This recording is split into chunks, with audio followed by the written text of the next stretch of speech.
give you a little bit of information as to how this morning is going to go. So I said this yesterday, in fact, to the people who came, just to remind you that it is all part of the formal inquiry.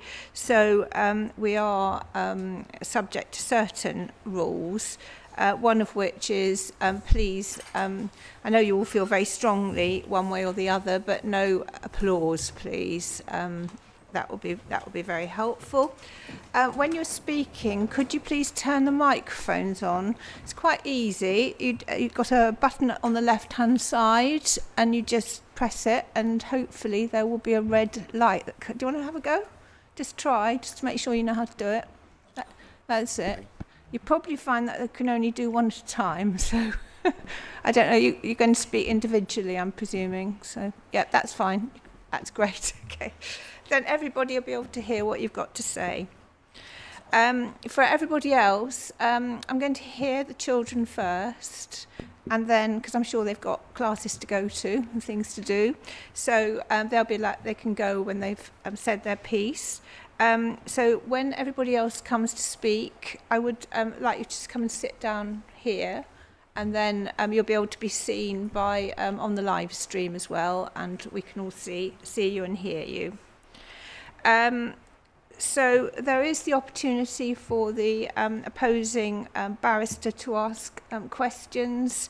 They don't very often do so, and you don't have to answer if you don't want to, but I think yesterday nobody did, so I think I had a couple of points that I want to clarify, but apart from that, so don't worry, it's not a scary procedure.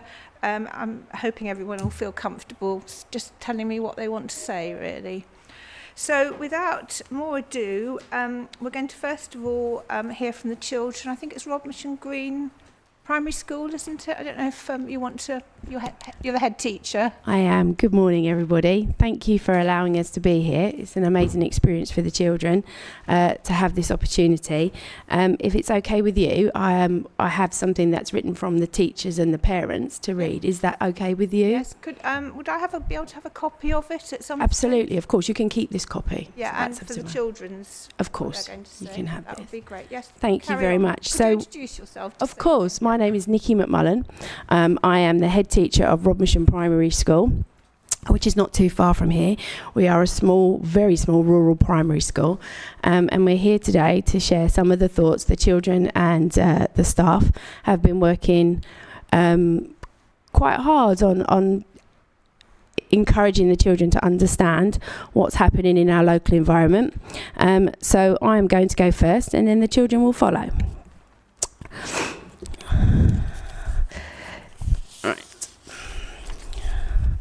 Rodmersham School is not simply situated in a rural village.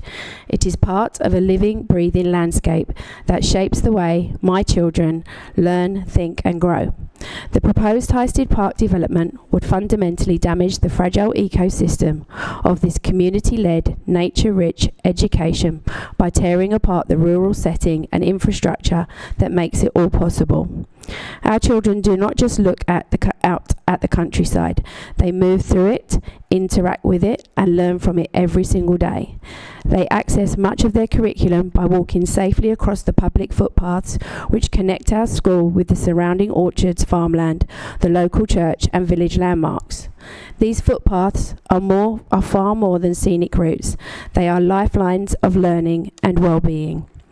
On their walks through the orchards, children pick fruit from the hedgerows, observe the seasons changing, and talk with friends, staff and volunteers in natural, spontaneous conversations that spark curiosity and build language. These experiences aren't occasional treats, they are part of how we teach. In geography and science, they study the land directly, learning about habitats, biodiversity and sustainability by walking through real environments, not simulated ones. In art, they sketch the natural world. In English, they write poetry inspired by it. And in our PSHE lessons, the children develop emotional regulation and resilience through calm physical movement in nature. Importantly, children regularly walk these footpaths to attend services and learning sessions at the village church, a key part of their spiritual, cultural and moral development. These visits connect children to the local history, community traditions and collective reflection. They help our children to understand what it means to belong, to show empathy and to take part in something larger than themselves. It's part of the deeply woven relationship between school, village and the environment that supports the development of the whole child. One of our most cherished traditions at Rodmersham is Wellbeing Mondays. Every Monday morning the whole school walks together through the local environment. Older children gently caring for the younger ones, holding hands, chatting naturally as they stroll through fields and along the hedgerows. It is a sacred time for us all when the children share their thoughts, their weekend worries and their excitement for the week ahead. There is no rush, no pressure, just the space to talk, to reflect and to breathe. As we pause to look around the hills and take in the view, we are reminded of just how special, grounding and irreplaceable this environment truly is. These walks set the tone for the week, supporting not just academic readiness, but emotional balance and connectedness. There is no scheme or policy that can replicate the impact of this. This is especially powerful for pupils with additional needs. Many of our children struggle with anxiety, sensory challenges or emotional dysregulation. The opportunity to walk, reflect and connect with the natural world rather than being confined to a classroom is therapeutic as well as educational. For some it is the difference between learning and not learning, between calm and crisis. To strip this away with a development like Highsted Park would be a catastrophic loss. Increased traffic and urbanisation would make these footpaths unsafe and inaccessible. Pollution and noise would disrupt the tranquility that underpins so much of our provision. The sight of bulldozers where children once pond dipped, picked apples or walked quietly to church would be a tragic symbol of what we have allowed to be taken from them. And this is not just about Rodmersham. This is about all of the other local village schools within our area. In a society where mental health challenges are costing millions, Rodmersham School is quietly and consistently playing its part. We are giving children the tools and foundations they need to support their mental health, not just through school, but for life. Nowhere was this more evident than 18 months ago when our school building was destroyed by fire. In the moment of loss, it was the accessibility of the outdoor environment that sustained us. It gave staff and children alike a sense of calm, space and purpose when everything else felt uncertain. We didn't just survive because of bricks and mortar. We survived because of the fields, the footpaths, the trees, the orchards, and the community that embraced us. That environment became our classroom, our refuge, and our anchor, and it is still doing that for our children every day. At Rodmersham, we are proud to offer something unique, a curriculum built from the ground up, grounded in nature and enhanced by our community. We are not opposed to progress, but progress that bulldozes what works for children is not progress at all. It's short-sighted damage. Once the orchards are built on, once the footpaths are made unsafe, once the calm is replaced with congestion, it is gone forever. The developers may promise green space, but artificial planting and fenced-off recreation areas will never replace the living, breathing outdoor classroom we have now. Good morning. We Year 6s are here to tell you how Highsted Park affects us and what impact it has to the school. Firstly, we do weekly and daily walks. They benefit our health and fitness and help us appreciate the beauty and excellence of nature. When we go on walks, there are very little roads to cross, which result in a little amount of cars passing by. After school, some students like to go over to the duck pond and play safely. If that was gone, our students would not be able to do that and would not be able to use it for lessons such as science. At the moment, it is a safe environment for them to use. Add houses and more population, it takes this safeness away. As a school, 4 to 11-year-olds walk to the church to celebrate events like Harvested and Christmas. Do you really not want us joining these festive times? Secondly, at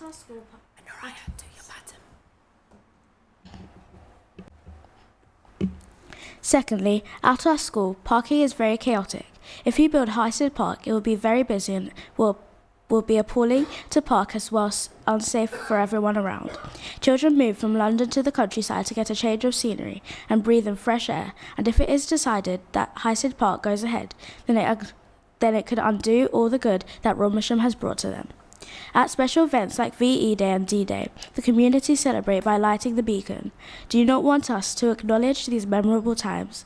As a result, we would no longer be that same loving community that comes together constantly throughout the year.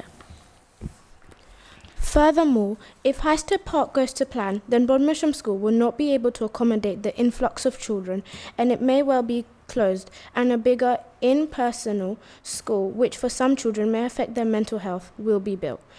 Do you want that our children...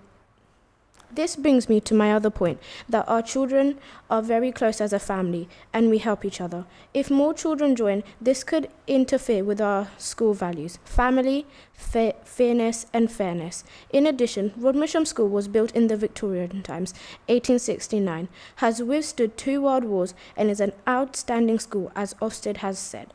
The small school is the heart of Rodmersham Village School and needs to stay that way. The shutting down of Rodmersham School would also affect the Rodmersham Village Hall, as we use it daily. Without us, it could be closed. Additionally, adding on to the safety, if Highsted Park goes to plan, the children who walk to school, and there are many of them, will not be safe on the small country lanes. Do you really want these young children to feel unsafe on their way to school? Our school learns how to take care of wildlife in Forest School. Forest School is a fun way to learn independence and resilience in the great outside. If there is a high-state park pollution, traffic, noise and the lack of green space will affect this. Sittingbourne is increasing with houses being built everywhere.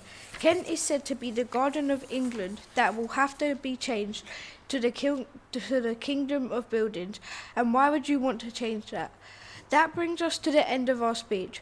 We know this will affect Rodmersham School, the heart of Rodmersham. Sincerely, Uzziah, Kasena, Naraya Elizabeth, and Rodmersham School. Thank you very much, children. Thank you. Thank you. Right. Just let you... Yes, I'd like a copy, please. That would be great. Thank you.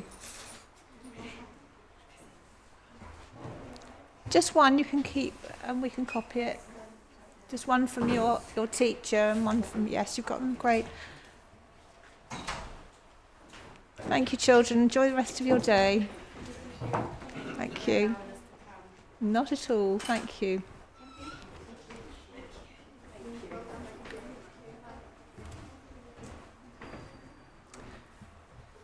Right. So, the next person I was going to hear is Mr. Sullivan.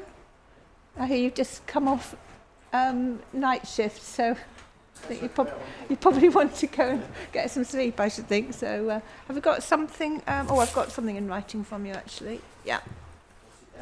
Yes, please. And if you wouldn't mind, just using the microphone. Right, if you'd like to introduce yourself to the inquiry, please, and then say what you've got to say. Thank you.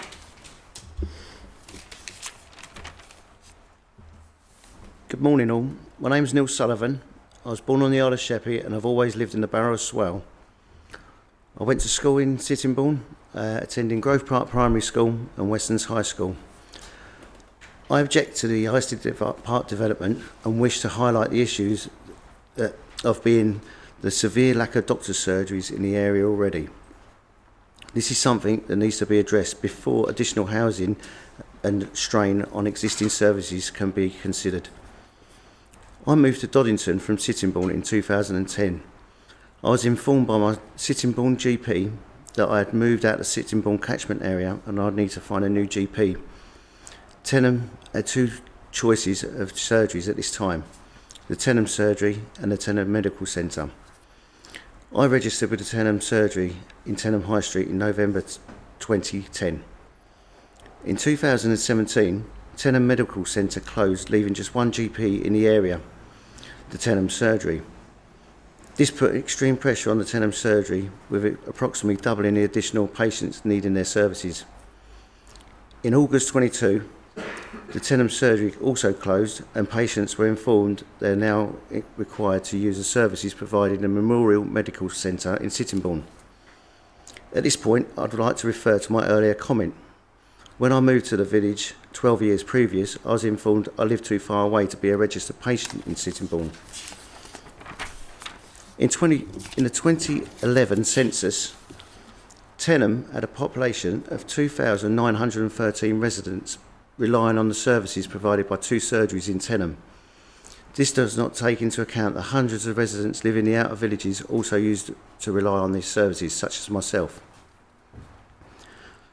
In the 2021 census states, the population of Tenham increased from 2,913 to 3,277 residents. This is an increase of 364 residents. Since the census, a 298 home estate called Frognall Place has been approved by Swell Borough Council to be built in Tenham. A 380 home scheme has also been approved along the Tenham parish boundary. The Highsted Park proposed plans for a further 1,250 homes in the Tenham West area. In summary, this equates to a minimal increase of 1,928 dwellings in the area. Based on just 2 people per dwelling, this equates to an additional 3,856 more people in the area, plus the 364 people according to the 21 census. Therefore, an increase of 4,220 residents in the area from 2011. This will be an increase of 140% in a population from 2011. Astonishingly, that GP surgeries in this area of Slough have been totally removed. Where is the sense in approving the Highsted Park development of more housing where there is no provisions in place for supporting existing residents? These residents have lived in the area, paying their taxes, supporting the local community, yet basic healthcare services have been removed. This application has no benefit to the existing residents who already struggle to see a doctor within the area they live.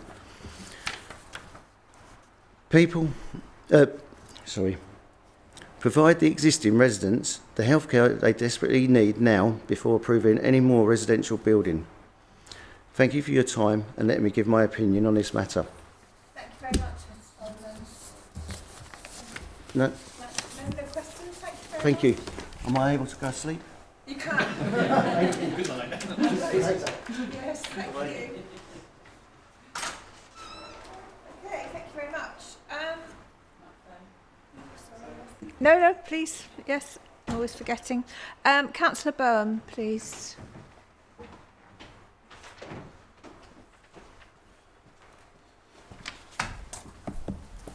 Thank you. So when you're ready, there is water there. People yesterday found they really needed it. Get very dry in the throat, I think. That may well occur. So help yourself.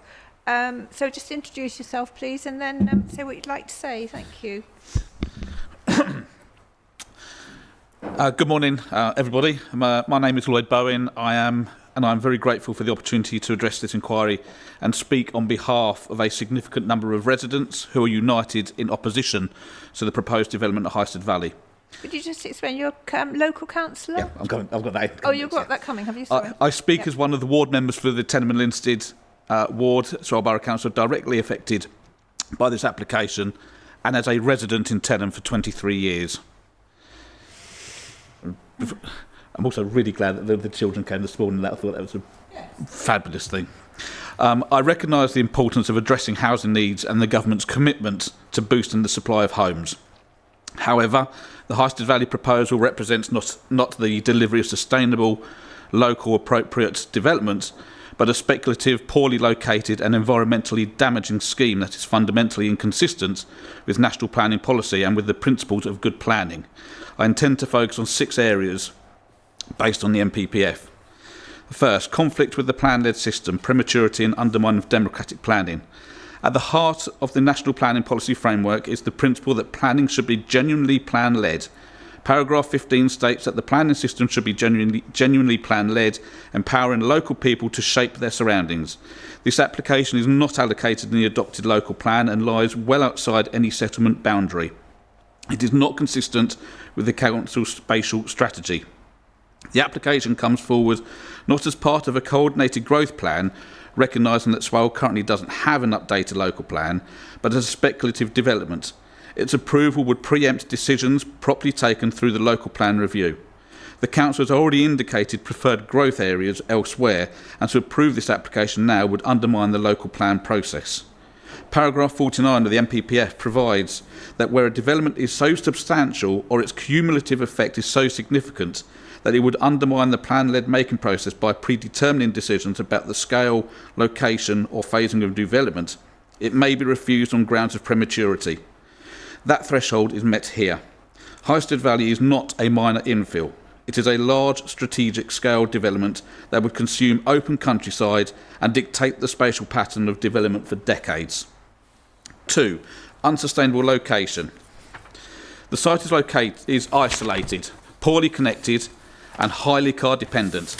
Paragraph 105 of the MPPF requires that significant development be focused on locations which are or can be made sustainable through limiting the need to travel and offering a genuine choice of transport modes. This proposal fails to that test. The nearest railway station may be over 3 miles away, depending on where the houses may be. Bus services are infrequent, with no firm commitment from any transport operator to improve service frequency. There are no cycle lanes, and pedestrian access to key facilities is unviable for most residents, especially the elderly or mobility impaired. The transport assessment relies on optimistic modal shift assumptions that are not grounded in reality. Paragraph 112 requires that developments give priority to pedestrian and cycle movements and access to high-quality public transport. That infrastructure simply does not exist here and cannot be delivered in time to meet the needs of the development. I am therefore looking at an unsustainable development that will lock future residents into car dependency, directly contradicting the MPPF's ambitions for sustainable growth and climate mitigation.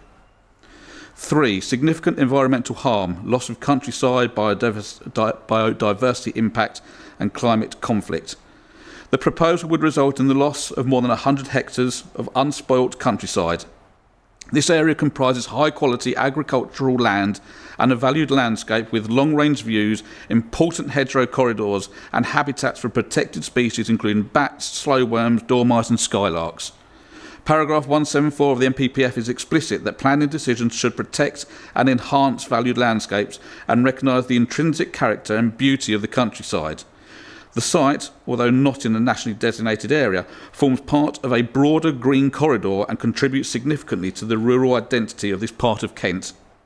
The applicant's environmental impact assessment understates the irreversible harm to the landscape character, biodiversity networks, and the site's contribution to climate resilience through sequestration, water infiltration and temperature moderation.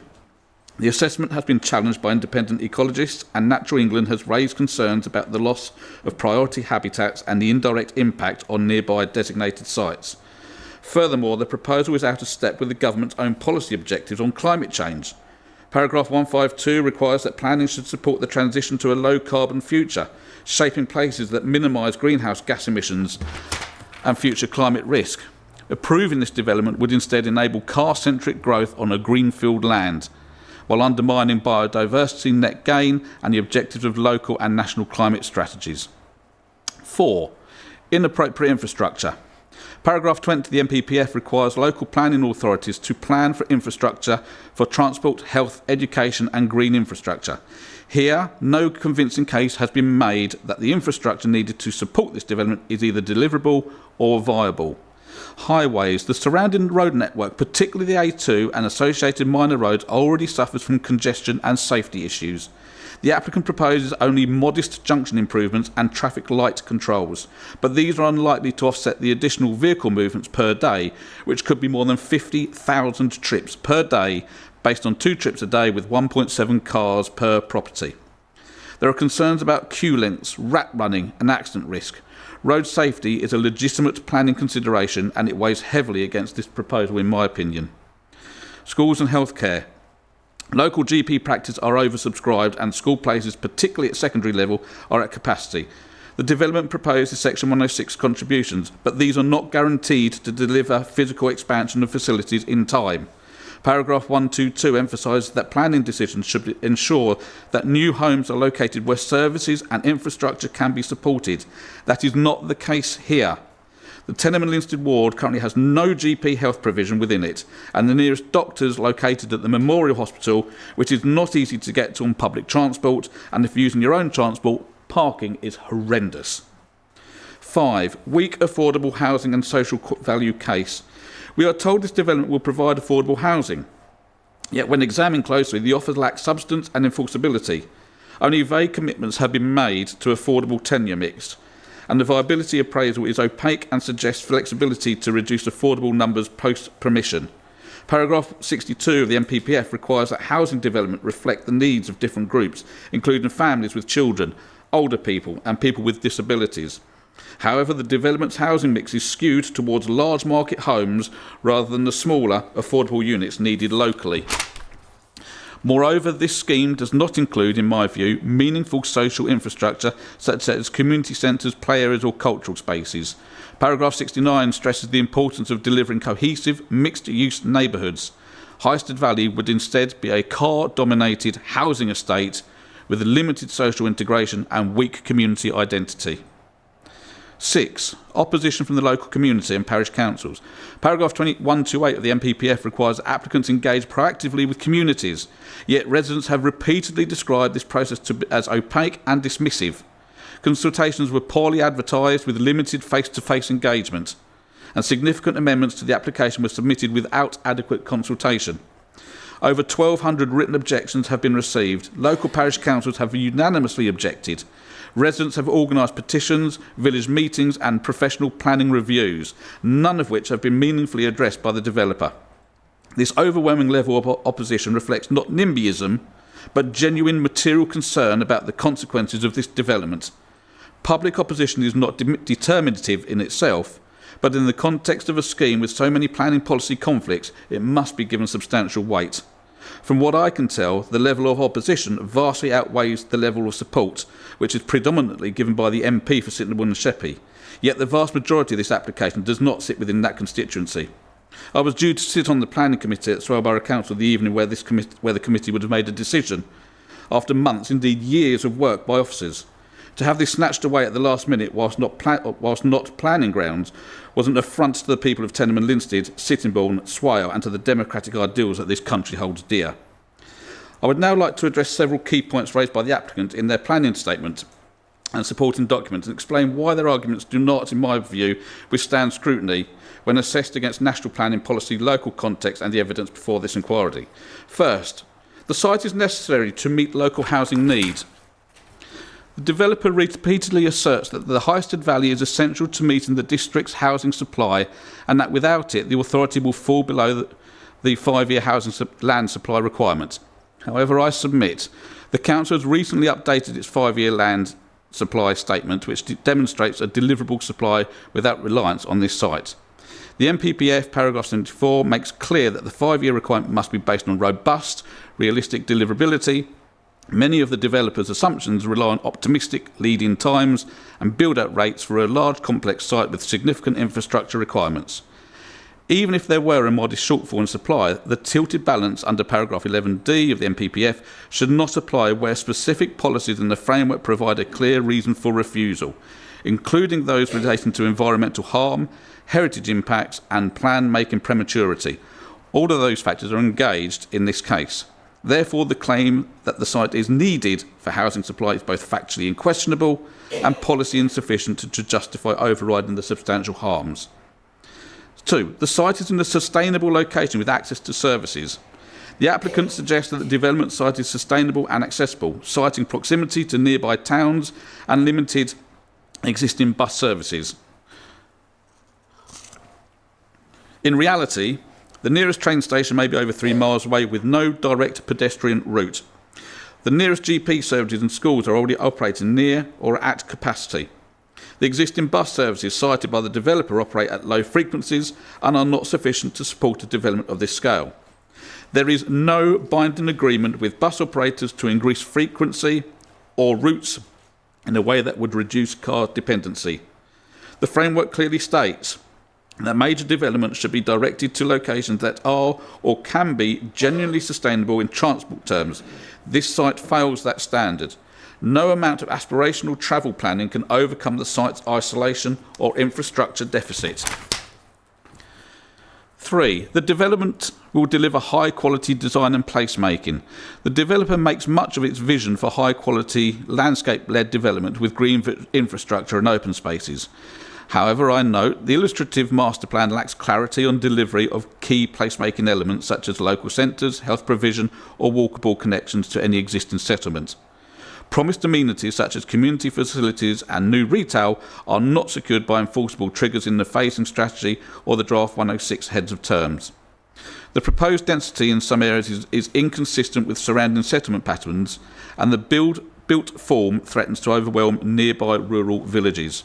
In essence, the quality of the proposal is heavily reliant on aspirations not backed by enforceable delivery mechanisms. A well-illustrated concept plan is not a substitute for a credible, deliverable, place-based growth strategy. 4. The environmental impacts are acceptable or can be mitigated. The applicant asserts that any environmental harm can be mitigated or compensated, referencing their environmental impact assessment and a net biodiversity gain. However, the proposed mitigation relies heavily on off-site compensation and unproven habitat creation schemes, which will take years to mature if they ever achieve that ecological equivalence. The impact on local priority habitats such as ancient hedgerows, arable field margins and farmland bird populations is not fully addressed in their assessments.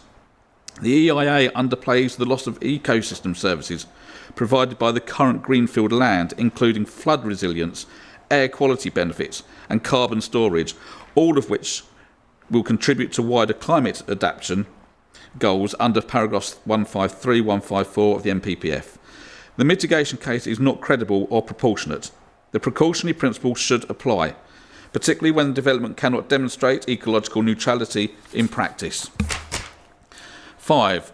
The scheme offers economic benefits and job creation. The applicant refers to short-term construction jobs, increased council tax revenues and local spending as justification for approval. I submit that the economic uplift is modest and largely front-loaded during the construction phase.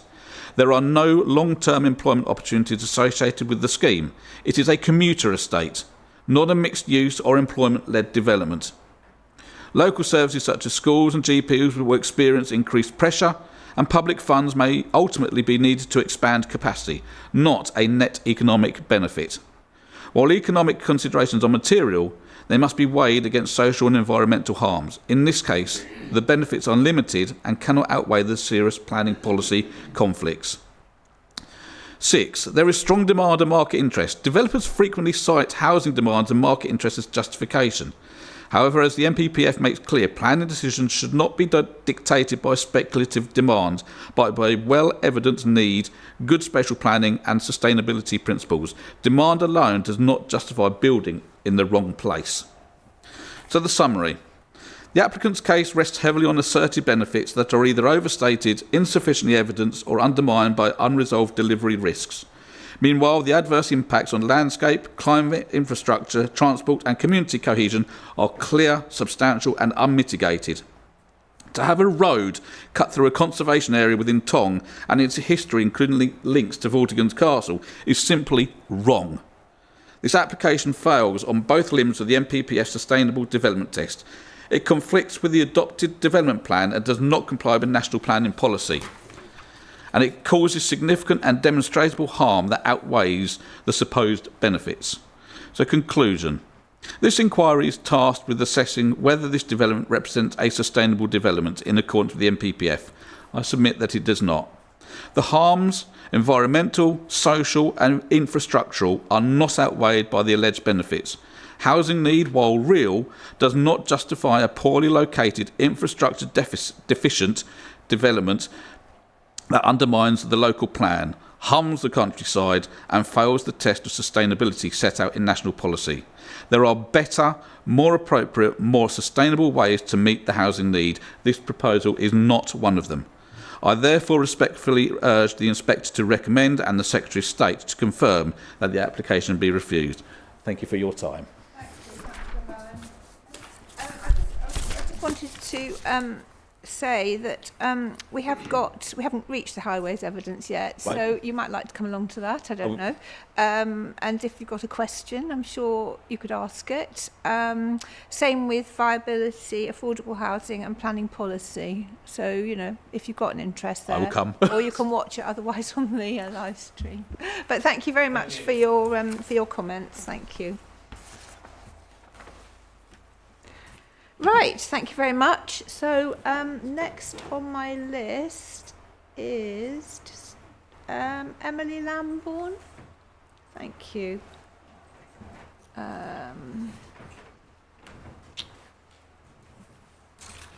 Thank you. I've got a note here. I presume you're going to speak sort of off notes or... I am. I'm not a public speaker. No, that's fine. I didn't have the most amount of time to prepare, that's fine. so I sent over some brief notes and I've written the rest on my phone. Okay, that's fine. We'll see how we go. Just if you don't speak too fast so I can write things down. Yeah, no worries. I can send a copy of this in. Yeah, but I'll write a few notes. Okay, perfect. Thank you very much indeed. If you'd like to introduce yourself and then say what you'd like to say, please. I'm Emily. I'm a resident of Tong and I'm a mum of 2 SEND children aged 3 and 6. My house will back onto the proposed Northern Relief Road and I'm here to oppose the plans. Okay.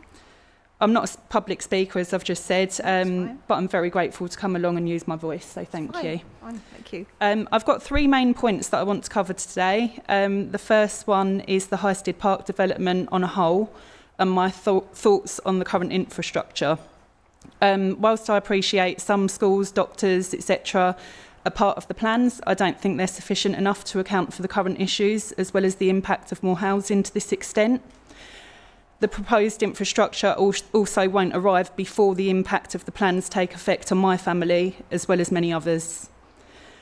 So first off, the lack of schools. Just under 3 years ago when my daughter joined Lansdowne School, there were 24 children in her class. Since then, there has been 580 properties built at Bapchild. Now the numbers in her class have risen to 31, which is overrun already before the Highsted Park development has begun. The second one, GPs. We don't bother using the GP surgery anymore. We have to book an appointment a week in advance, which we go to the doctors to book the appointment. It's such a long process that now we use the Faversham walk-in as it's just impossible otherwise if we have any health needs. Medway Hospital, in the proposed plans there's no hospital provision. It's already overrun. My experience already is appalling, not down to the duty of care and the staff, just it's overrun. We've waited 6 hours for my 2-year-old when he was 2 last year to have his chin glued. We were at the hospital until 2 a.m. for something that was so minor, a 6-hour wait for a 2-year-old with SEN. Further to this, when I gave birth to my son 3 years ago, he was rushed to the ICU. The hospital was at maximum capacity. I was placed in a ward with other babies because there was no room for me to go whilst I hadn't met my son. During this time at hospital, the nurses had to clear out a storage room for someone to give birth because there wasn't enough room. Another medical appointment that just was shocking.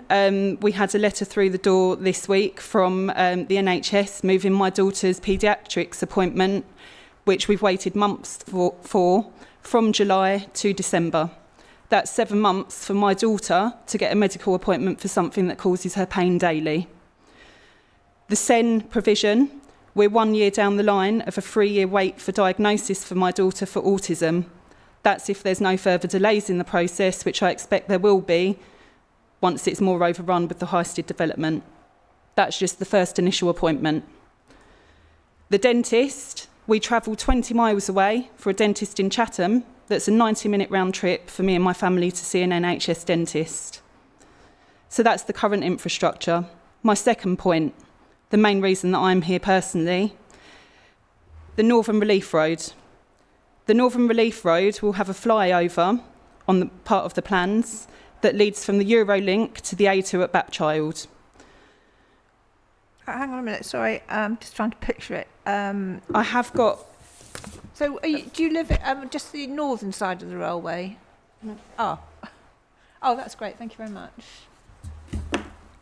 So I live on the, there's a little arrow there, on the Great East Hall. We come under Tong, where I live. Yeah, no, sorry, I was just No. trying to picture where. No, that's where you fine. mean. Yeah, okay, that's fine, thank you. So the flyover you're talking about, is that over the railway? It will be, yeah. Over the railway, that's Yeah. what you're worried about, yeah. Okay. Thank you. So the size, the scale and the position of this, just for context, the flyover will be just a few metres from my back fence. We currently look out on countryside for as far as the eye can see. The flyover will be taller than my house. There won't be enough buffer in the few metres from the back of my fence to the flyover to conceal anything. On top of this, that will be taller than my house, there will be lorries and heavy traffic on top of this too. The impact during building this will be unbearable. The noise, the dust, the effects of this on my daughter's asthma, the extra road closures and traffic while all of this goes on, I don't expect it to be a quiet road. The impact once this has been built, the proposed distance from my house, again the noise level, pollution, overshadowing, and it will have an effect on my property price as well as my neighbours. All of this would be in phase 1 of the plans, whilst there's no extra doctors to access, no extra infrastructure, which leads me on to my third point. Personally, what this will mean to me and my family. My husband and my children all have additional needs. They're affected by noise. Both of my children wear ear defenders in seemingly quiet environments. In the plans, the decibels will be 55 to 60 in my back garden. This is considered to be annoying or become disturbing. That's the proposed noise, not even accounting for traffic build-up, which is fully expected while other roads are closed during the rest of the plans. If we move house now, the school that I chose for my daughter is supporting my child's SEND needs. With the huge wait lists and no formal diagnosis to help in place for her while she's waiting for diagnosis, she would struggle, I believe, in other mainstream schools. Her school is the best place for her at the moment. I can't afford to move her out now or move neighbourhoods. Our work and lives and community are where we live. My husband works 1 mile down the road from our house. I work hybrid, so I work from home half of the time, and the constant noise levels will affect not only my place of work but my home life too. It's beautiful where we live, and our well-being at the moment is good. We hear birds singing and it's quiet. In my house, the silence isn't just a nice thing to have, it is essential.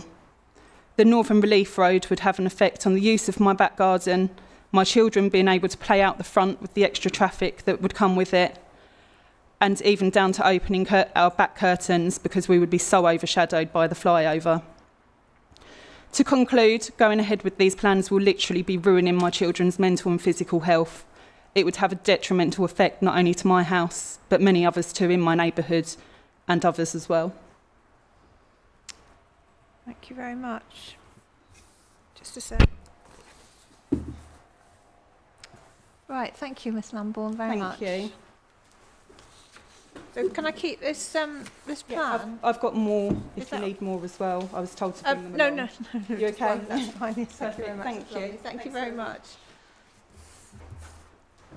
Just a second. Right, okay. Hang on just a minute.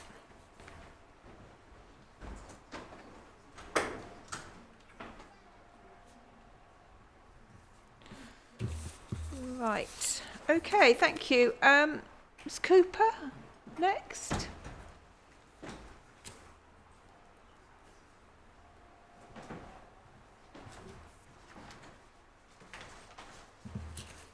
You already have a copy. I've got a copy, thank you. Yes, I have.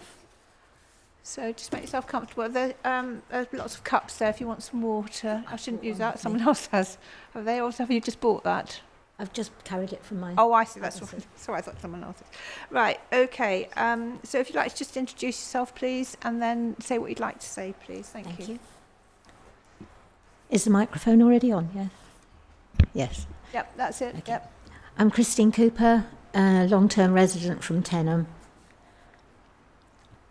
Given that the inquiry has been running for a long time now, you've surely heard from all manner of professionals on many subjects I'm not a professional. I've come here today with only my life experience and deep concerns, having been a Tenham resident for about 55 of my 71 years. Healthcare and the NHS. I grew up in Tenham. We had 2 GPs and an NHS dentist in our village, when the population was significantly smaller. Doctors held surgeries where you could attend, wait, and be seen in person, usually on the day when you were unwell. Canterbury Hospital had an A&E department which served the Tenham area. Now there is no doctor's surgery in Tenham. Our last GP surgery now resides in the Memorial Hospital in Bell Road, Sittingbourne, where it's impossible to get to by public transport if you are frail and unable to walk the half a mile from Sittingbourne High Street bus stops, and further still from the train station. The hospital car park is invariably over full. Appointments are the AM scramble, and if you aren't lucky on the day, your options are to get booked ahead, usually more than a week ahead, or try again at 8 AM for another potluck the next day. Medway Hospital in Gillingham is now our accident and emergency. It is and has been for many years trying to serve a population size that far exceeds its capacity.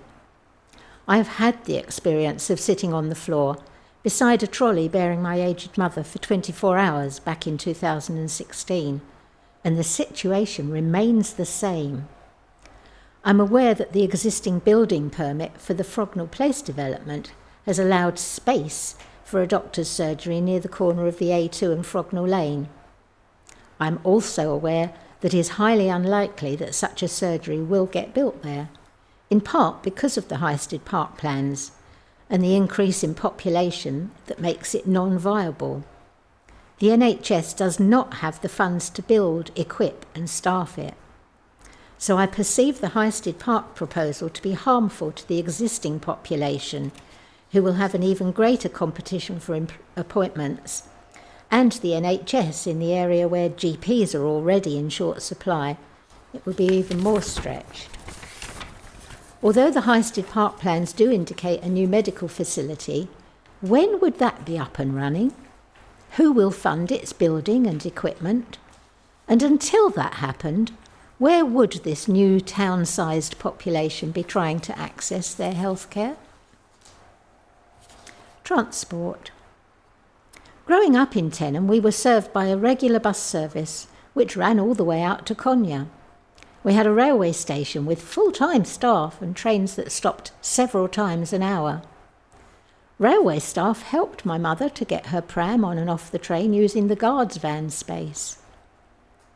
Today, despite the increase in the population, we no longer have full-time staff at the train station. Anyone who will need to be assisted onto the train or off of it has to phone the day before travel to arrange for staff to be put on the train to deploy ramps.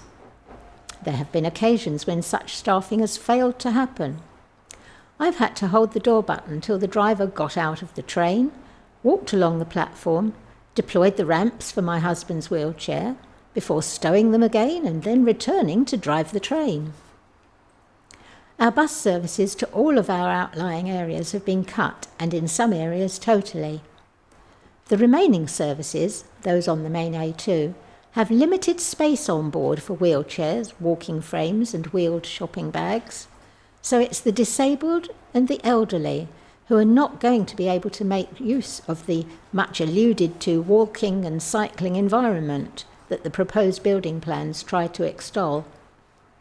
We have an ageing population, and this huge housing development will cause a vast increase in car use and other traffic movement, delivery vans for example, as public transport repeatedly proves inadequate. I've already seen mobility scooters on the A2 road amid heavy traffic. Car parking around Tenham Station itself is awful because there are few spaces, and local roads end up choked with commuter cars, including parked on the corners and pavements. The 1,000+ properties in Tenham that are proposed, in addition to the ongoing building works, will exacerbate traffic and pollution issues further. Climate change. The UK has already accepted that we need to play our part in attempting to reduce CO2 emissions due to the evident climate change. Our wet weather seems to be wetter, and our times of hot weather hotter.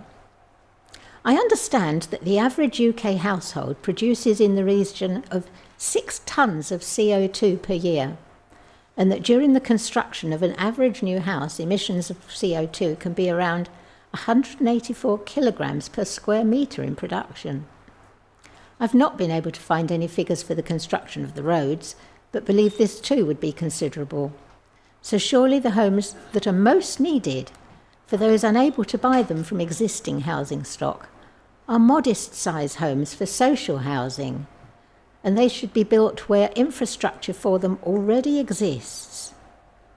Our government campaigned using brownfield first, and in the UK it is estimated that about 12% of brownfield sites are already owned by public authorities. Also, as at November 2023, there were estimated to be over 260,000 long-term empty properties for residential use in the United Kingdom. So why are these not being prioritised for return to use? It is evident walking around our towns that there are numerous vacant shops and offices. Our use of town centres has changed. Surely it would be more sensible to bring these empty properties into use by converting them or by replacing them altogether with housing if they're not suitable for conversion. The upside of that would be twofold. Housing in areas is already served with transport and infrastructure, and more potential customers would be close by to surviving businesses without the need for residents of such homes to travel. It seems possible to me that builders themselves prefer to build on green fields because they have more of a clear run at building at scale and making more profit from the large, more expensive homes. Water supply. Having lived in the area for many years, I've experienced that our water suppliers have had to impose hosepipe bans more frequently and for longer periods as the local population has grown, and summer heat waves have become fiercer. At the same time, we have experienced in Tenham water leaks that have been running fresh water down the streets, sometimes for weeks. Our roads are repeatedly closed and dug up for repairs. The water infrastructure is aged and fragile. If the infrastructure cannot cope with the existing load on it, it stands to reason that by adding a whole new town's worth of population, many more failures lie ahead. And it should also be noted that this Highsted Park proposal is not the only one that is going to affect us. Other buildings already in the pipeline will be impacting on it too. Wastewater and sewage. There have been many reports in past and recent years of the release or escape of untreated sewage polluting our rivers, sea and land. Frognall Lane in Tenham being a recent example. The companies who are supposed to be taking responsibility for making sure the waste is properly dealt with have failed repeatedly. Hefty fines have been imposed, and it's now evident that major works are needed to repair the infrastructure and improve it, just to make it fit for the purpose for existing load on it. Surely vast upgrades to the sewage system need to be essential and have to be carried out from source to discharge points before any additional large building proposals can even start. Loss of food production. I'm certain that there's no doubt in anybody's mind that when our Prime Minister commented that we are living in a more dangerous and volatile world since World War II, he was correct. As I read back over World War II history, I noted that the United Kingdom entered World War II in a position of having only 30% self-sufficiency in food. This led us to being dependent on our merchant navy to carry important goods and many basic foods to feed our nation. The merchant navy suffered a 25% casualty rate, which is higher than for the armed services. It also left us impoverished with this lease loan debt to the United States of America that took us until 2006 to finish repaying. By 1980, the UK had improved its self-sufficiency in food to around 80%. But as of 2023, that had already dropped to about 62% due to various reasons, of which the loss of good farmland to urbanisation is a significant part. I would therefore state with confidence that to take large tracts of good and excellent farmland and destroy forever the productivity of that land is totally irresponsible and harmful to both current and future populations. Wildlife and nature. I'm extremely concerned about the effect of the large scale of the Highsted Park application. If passed, it will have on the environment. The UK is the 12th worst of around 240 countries and the very worst of the G7 nations in terms of biodiversity, having lost around 50% of its original species. Urbanisation is one of the main causes of these losses, along with climate change and pollution as other major factors. Since 1970, UK species have declined by 19% on average, with almost 1 in 6 species now threatened with extinction. I take part in various citizen science projects each year, and sadly have had to report increasingly fewer counts of birds, butterflies, and fewer species of each. This marries up with the 2023 State of the Nation report, which was produced by a partnership of over 60 organisations, including government agencies, in which severe declines were collated as follows: birds 43%, amphibians 31%, terrestrial mammals 26%, pollinator species 18%, pest controlling species 34%. For many of these species, mature hedgerows, woodlands, orchards, and even older farm buildings and old walls are their essential habitats, providing places of shelter and feeding opportunities. New planting offers far more limited opportunities, lacking the diversity of hollows, the roughness of old bark, deep leaf litter, established ponds and streams. Soil itself takes many decades to form, estimated to be about 1 centimetre in a century. Ancient woodlands have unique ecosystems in its soil, fungi, animal and plant interactions. Can I just ask, with those percentages, were they percentage of the number of species, or were they percentages of actual numbers? Declines in number. Number. Okay, thank you very much. What planting might be put in place to supposedly offset losses and buildings will not make up for the many metres of mature hedgerow loss from the proposal.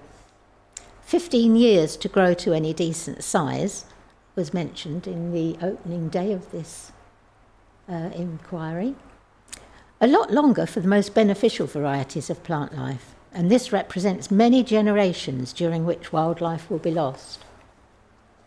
Soil and plants sequester carbon dioxide, so the loss of these will also be detrimental to our attempts to curb climate change. Loss of the hedges and verges will diminish pollinators and so increase the loss of home-grown food, and the loss of invertebrates will have a knock-on effect on bird and hedgehog populations. These harms are already happening. I no longer have to clean copious dead insects from my car number plate because there are fewer insects. The dawn chorus is less noisy, and there are already hardly any bats flying amongst trees in the orchards catching insects at dusk. We should be looking at nature in the same way that coal miners looked at the canaries that they took below ground with them. When the canary stopped singing and fell from its perch, the miners knew they were in trouble. Nature is falling quietly around us. We are in trouble. We need to take notice and modify our actions, and to start with, to stop the destruction. Lack of trust. Whilst chatting to members of our community, I have found that there's been a distinct lack of trust in general opinion relating to the proposals and the inquiry. So many people have said things to me on the lines of, whatever they promise will get watered down if the build goes ahead. The people showing their fancy plans won't build it. Once the government is called in, it was taken away from our elected councillors. It'll happen no matter what harm it does to the local people. If I could move away, I would. We're losing the Garden of England. Recent local building projects have gone ahead and bear this out and underpin this negativity. So-called affordable homes are often still unaffordable for local young people and are instead taken over by local authorities from outside of our area to fill with their own hard-to-house populations, to the further detriment of our own local people. The number of affordable homes in initial proposals have been reduced, and the business areas that should have provided jobs have subsequently been shelved. And replacement of lost sports amenity areas have been delayed. So I understand the local distrust, but I hope they are wrong in their assumptions. I hope that this inquiry will make a difference to the outcome that we fear and would want this proposal refused. If the proposals are approved, how can you guarantee that benefits in the plan are enacted in full? And if no such guarantees can be given, then surely approval should be refused. Thank you for allowing me to speak.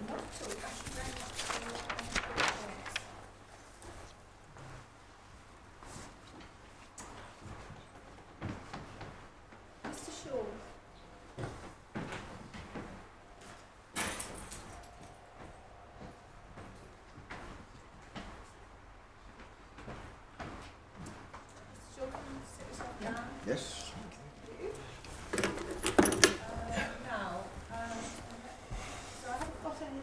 Sorry, turn that on. I only sent it through later on yesterday afternoon. Did you? Yeah. So hopefully it's arrived somewhere. I'm if sure not, it I has. can do it again. Yeah, I'm sure it has. So I'll leave you with this hard copy if you like. yeah, I will write a few notes if that's all right. Okay. But yes, that's fine. So if you'd like to just introduce yourself, please, and then say what you'd like Yes. to say. Thank you, ma'am. Thank you. Yeah, my name is David Shaw. Thanks for the opportunity to speak. I'm a resident of Doddington and have been a social housing tenant for over 28 years after my family was offered our home following the failure of my business and the subsequent repossession of our house in Faversham. I speak as someone who's benefited greatly from being able to live in social housing as a tenant of Southern Housing. During this time, I've developed a keen interest in many aspects of social housing, partly through gratitude for the opportunity that my family has had by being able to live where we do. Although I am currently the acting chair of the Kent and Essex Regional Residents Panel, today I speak only for myself as a resident of Doddington and not with the authority of the panel that I chair.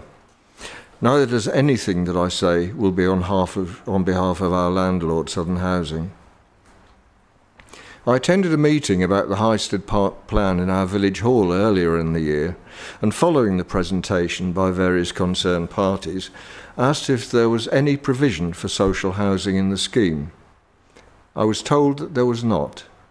This struck me as extraordinary in a development of this magnitude when the housing shortage in this area, as in so many others, is acute and particularly so for lower income families. Further inquiries have led me to believe that the amount of affordable housing from which I assume that any social housing stock will be drawn bears a direct correlation to the amount of infrastructure that the developers are obliged to provide. The higher percentage of affordable housing, then the less infrastructure the developer is obliged to provide. I cannot imagine a greater disincentive for easing the housing shortage than this, hence my appearance before you today. Thank you for allowing me to speak. Thank you very much. So you have, so you're saying that there's no provision for social housing, but there is provision for affordable housing, is that what you're saying? The provision, as far as I understand it, it was required initially for a 40% allowance for affordable housing, yeah. which is now gone down to 10%. Oh, right, that's what you mean. Yeah, that's fine. Yeah. Because the amount of infrastructure that a 40% housing affordable housing balance would... I'm with you. So if you are interested in affordable housing, there will be a session on that later on in the inquiry. If you can watch on the live stream or come along, whichever you... I would be most interested in that. Yes, if you look at the programme on the website... Okay. I don't know if you... Did you know about that? Yes, I did. The inquiry programme, it will tell you that it does move a bit because obviously it depends on how long people take on things, yes. you know. But it'll give you a rough idea and it will be updated. Okay. So, you know, if you want to either listen or come along, do. Okay. Thank you very much. Thank you very much. Would indeed. you like the notes? Oh, right. Have you got another copy? Yeah, that's great. Thank you very much. Thank you.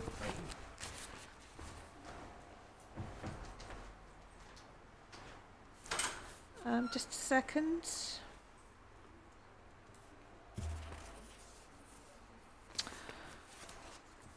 Thank you. So we've got Ms. Hunt. Yes.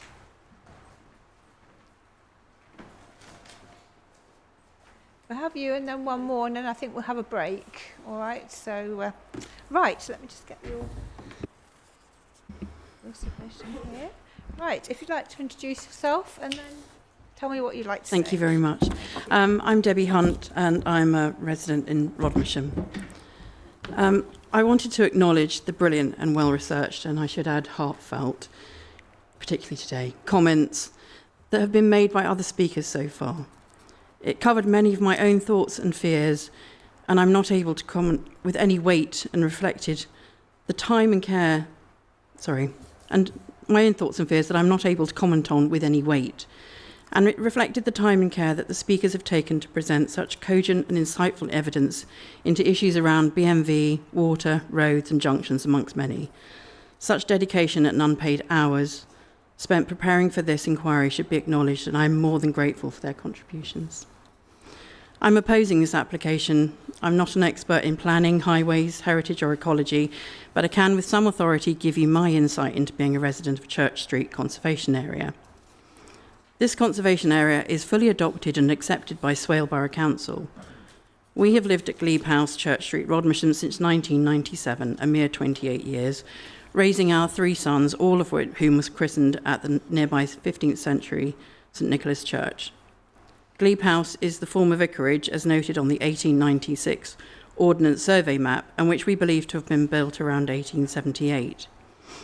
Glebe House has been identified and listed in the Rodmersham Church proposed conservation document, I won't read the rest, as a locally significant building, and Glebe House, as it goes on to describe, exhibits distinct architectural characteristics of the late 19th century arts and crafts movement. Is it the property next door to the church on the same side, or is it opposite? No, we are the last house going out of the village towards Bapchild. Oh, I know. On the right, yep, set back off the road. Yep, yeah. on the same side as the church. On the opposite side of the church. The opposite side, before...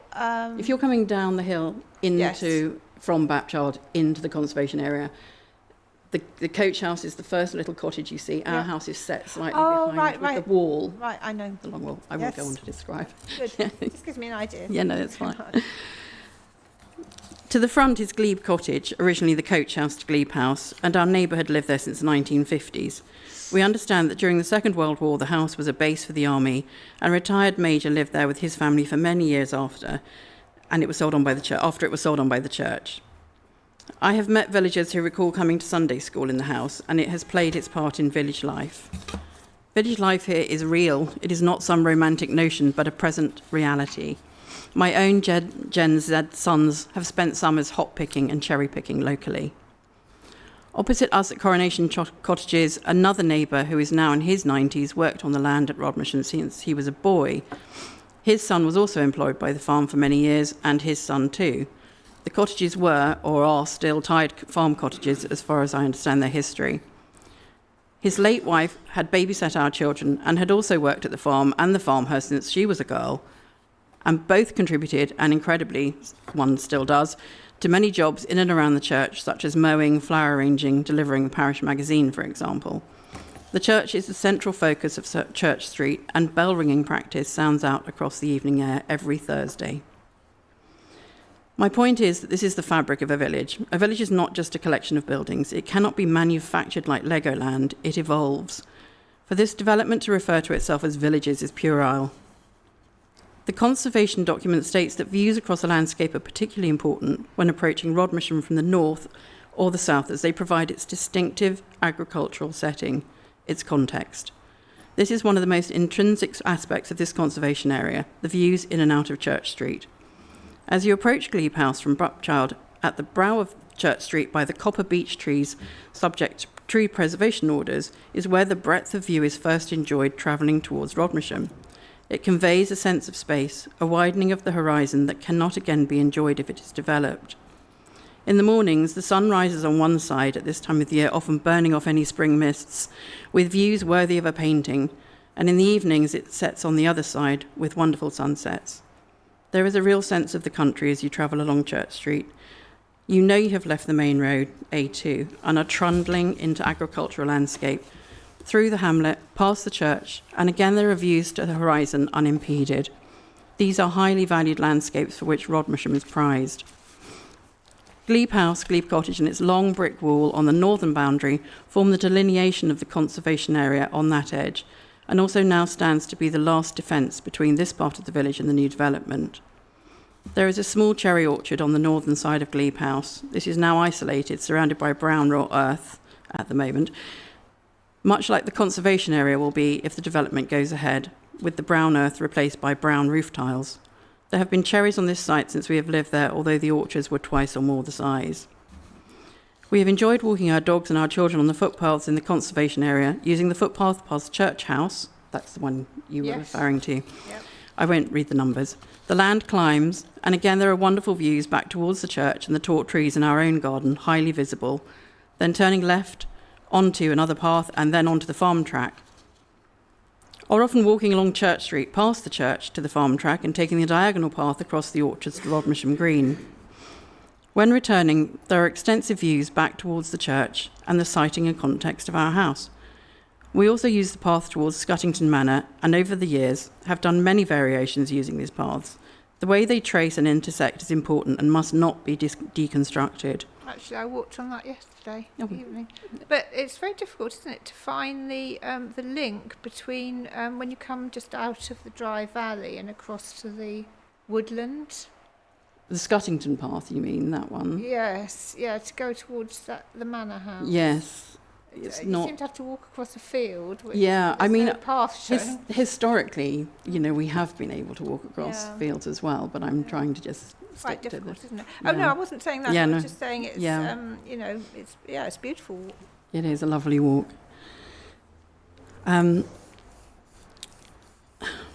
Sorry. That's all right. I've just found my place. It's fine. Scuttington Manor.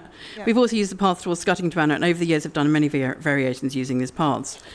As I said, the way they trace and intersect is important and must not be deconstructed.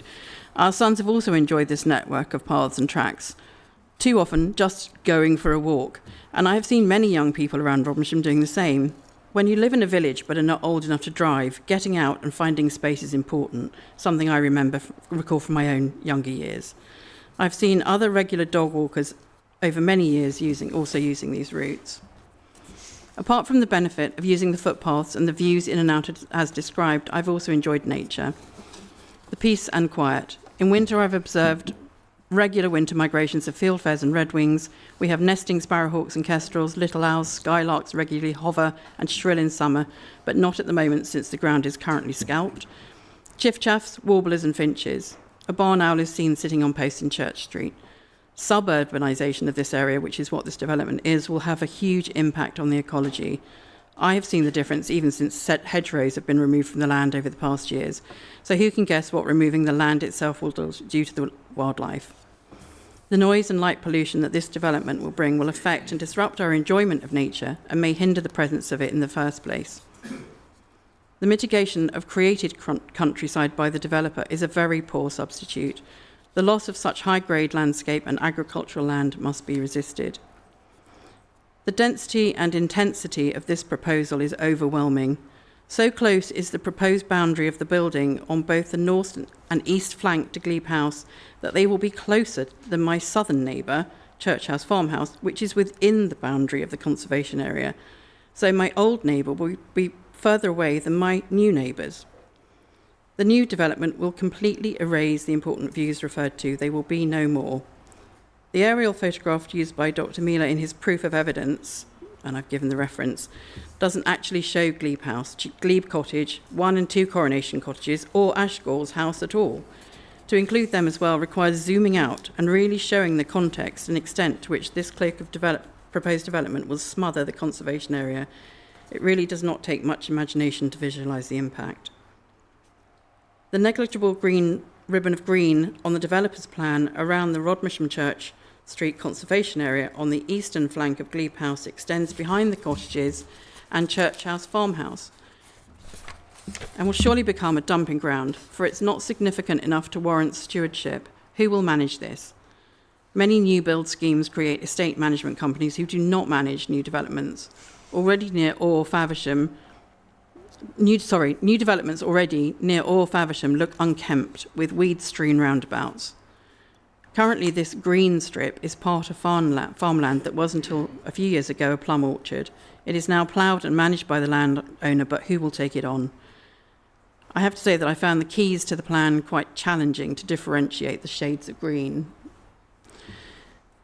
According to the framework plan, the development proposes that Church Street will have 3 new secondary junctions in and around a distance of a mile, and a school will border Church Street opposite Rodmersham Court Farm with sports fields opposite. Then there will be pathways to enable movement of people to these facilities, and human nature is such that it will take the easiest or shortest route. So there will be parents that drop off in Church Street if that is quicker than accessing the school via another route. Church Street will see an increase in traffic. I cannot see the logic in the proposed siting of the school, the playing fields, or the community gardens. Are these allotments? Why are they needed here? Church Street will have to be crossed to access the sports fields. Are these to be used for matches for visiting teams travelling by coach?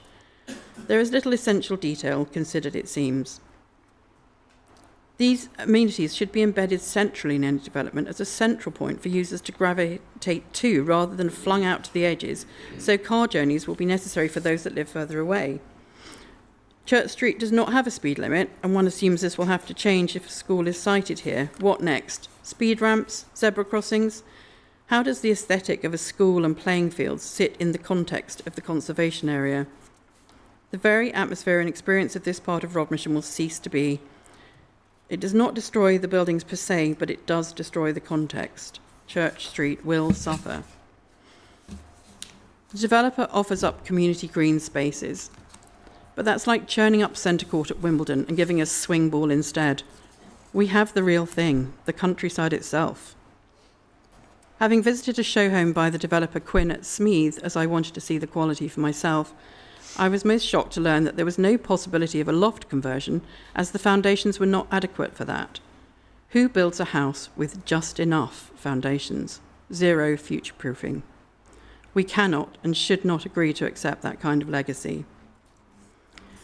The Secretary of State, Angela Rayner, holds a good hand already, with 1.4 million planning permissions already granted, according to the Institute for Public Policy Research, who recommend that the government should take measures to compel the developers that already hold permissions to build, and the government should take this course instead of spending public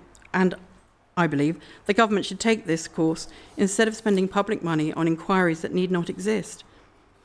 It was truly heartbreaking to see live-streamed the announcement by Swale Council that this application had been called in, because it expunged the democratic process and blindsided the parish councils and residents that had already spent hours, I should say months, investing in preparing their arguments and evidence. The goalposts were most certainly moved, and to one of Quinn's shiny new sports facilities. The government are digging up the main lawn here because they can't be bothered to weed the veggie patch. Easier to create new permission rather than enforcing the existings. We do not need this development, neither does the country. Planning already exists for a large percentage of the overambitious government target. This policy will be regretted inevitably, and there will probably be a change of government before even one of these proposed houses is built. In Faversham, ME13, developers are offering help to sell and stamp duty incentives, Red Row Homes at Preston Fields, which tells me that this need for houses is overstated. Just sell what we already have, build what already has been given permission, and then step back and assess the need. We should not be overloading the southeast because that's where the developers make the biggest bucks. I've heard evidence via the streaming of the inquiry that has sought to deconstruct the context of this application into its minute details. And the applicant's position to the Secretary of State that this is the opportunity of a lifetime, but it's a take it or leave it, take it all or leave it deal. What's a few badgers, dormice, footpaths, listed buildings, grade 1 farmland, when thousands of shiny new homes, schools, etc. are at stake? Are we NIMBYs? Are we blockers? And then I asked myself why I, like so many other people, felt utter despair at the wanton destruction of the sycamore gap tree at Hadrian's Wall, as by coincidence, the case was being tried during the past weeks of this inquiry. After all, it was just one tree, right? Rodmersham is just one village. Thank you. Well, I think we're all shocked about the sycamore tree, weren't we, really? But thank you anyway. Thank you very much. Right, good. Shall we have one more and then we'll have a break? And I think it's, hold on a minute, where am I? Just a minute.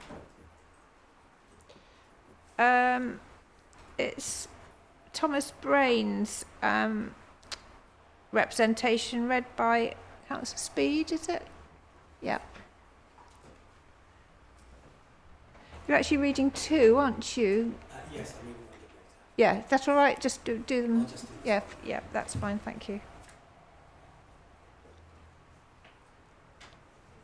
Right, thank you. If you could just introduce who you're speaking on behalf of. Thank you. That's fine.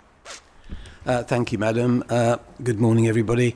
I'm Councillor Julian Speed. I'm the Chairman of Highsted with Kingsdown Parish Council, and I'm the Parish Council's representative on the Tenham and Highsted Community Action Group.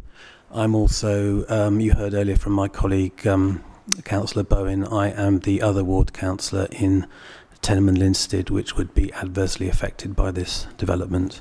I've been asked to read out this statement from Mr. Thomas List Brain, who unfortunately is unable to attend in person today. He lives at Wood Street House, which is in Wood Street in the parish of Tong. This is a very windy, narrow country lane that connects Dully Road and Claxfield Lane. It has just two houses in it. So this is his statement in objection to these proposals. There are a great number of points of objection which have been raised by local residents over the past few years. For the sake of time, I will focus on the four things I believe are most salient, namely, number 1, loss of top-grade agricultural land. This is a fundamental point. It shouldn't be addressed through mitigations or balanced against housing need, especially not at this scale. This development would destroy a vast acreage of productive arable land, the majority in the southern site being of the highest quality BMV grade 1. Such land is rare in the UK. It underpins our food supply. Losing such a large chunk of this land to housing should not be contemplated. We will never get this land back. Once it's covered with buildings, roads and infrastructure, it's gone forever. It is short-sighted not to place the very highest value on protecting our food supply, whatever the current economics and politics. It is no justification to promise affordable housing when plenty of other land is available and often closer to necessary infrastructure.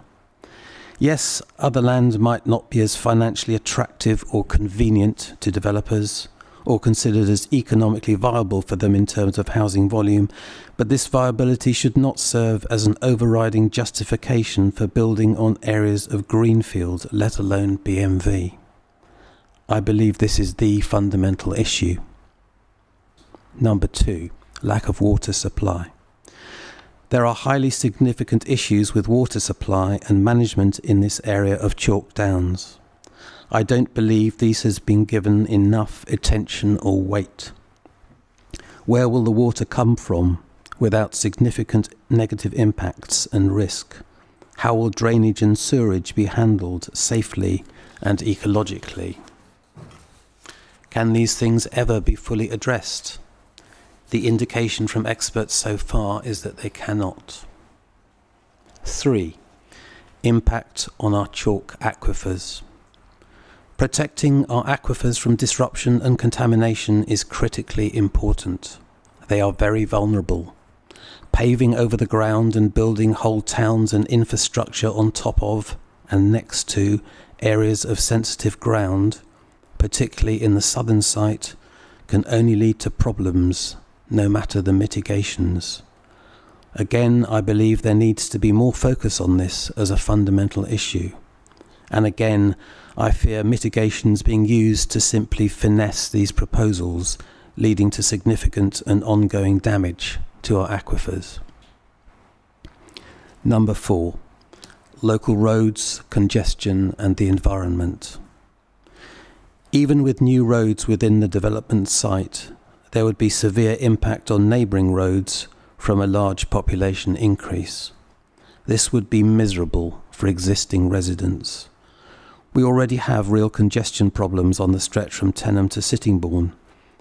Whilst the proposed spinal road might relieve issues based on the existing traffic volumes, this does not appear robust enough to support a large population increase. This is given the size, projected road speeds, and the necessity for numerous roundabouts and stopping points.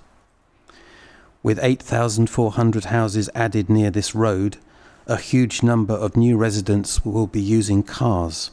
This is almost certain to lead to an overall situation worse than we currently have.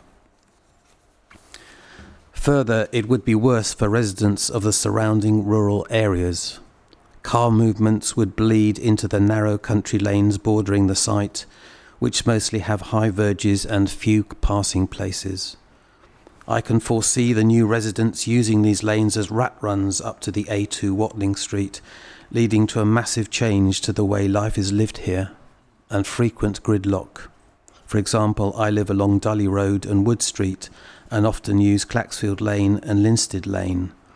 These lanes have the typical high verges and limited passing places, continuing up to Watling Street. They currently have low traffic volumes. But I have seen firsthand what happens when there are road closures, leading to traffic diversions along these little lanes. They instantly become a nightmare. This situation would become our everyday. Are residents expected to endure this every day? I can't see realistic mitigations that wouldn't involve huge expenditure on road updates and further environmental damage. And this is not to mention safety issues with greatly increased traffic on these lanes given the lack of pavements, plus the impact on quality of life for local residents and walkers, and not to mention the impact on wildlife. As for the proposed new M2 junction, it appears this junction and Spinal Road were initially conceived to benefit the Science Park. However, they've then gone on to serve as a convenient excuse for further speculative development proposals to build on land where they would never otherwise have been considered. It is incredible to me, as well I think to the vast majority of other local residents, that we are at this stage where public money is being spent reanalysing and arguing the detail of these applications, when they should have been, and last November were about to be, rejected on some basic grounds, that our food and water supply and the environment are fundamental things to protect, and that there is no massive and overwhelming need to build on our best and most valuable land. Planning of this large scale should not be driven by developer speculation, but rather spurred through planning frameworks, local plans and strategies. Anything else is undemocratic. Finally, optimistic environmental mitigation measures and offsets, or promises of public facilities and declarations of carbon neutrality are no excuse and do not offset the primary and fundamental issues of the overall loss of valuable BMV land and damage to the environment. There are other sites across the UK, including much brownfield, places where such development is better and more appropriate in terms of infrastructure provision and the environment, and moreover would better serve the affordability crisis. As a side point, I would also like to draw the inspector's attention to a listed building which appears to have been overlooked in the heritage assessments. Wood Street House borders the southern site along Dully Road. It has a Queen Anne facade and medieval underpinnings very similar to Frognall Farmhouse. Likewise, it also has strong historical connections to local agriculture and the brick earth industry. Wood Street House overlooks a wide stretch of the site from higher ground, with broad views over the fields labelled Oakwood Village. If these applications were to be approved, then the setting and appreciation of Wood Street in its historical context would be harmed. From what I can see, this house does appear to have been mentioned as a line item, however hasn't been fully factored into the heritage assessments, possibly because it's currently shrouded by trees. Perhaps it could be. Is Wood Street House, it's along Dully Road, is it? It's actually in Wood Street, madam. Wood Street is a windy road between Dully Road and Claxfield Lane, sort of in about the middle of them. Oh, I see. I've got it. Right, okay. Well, we can look into that. Yeah, thank you very much indeed. Thank you.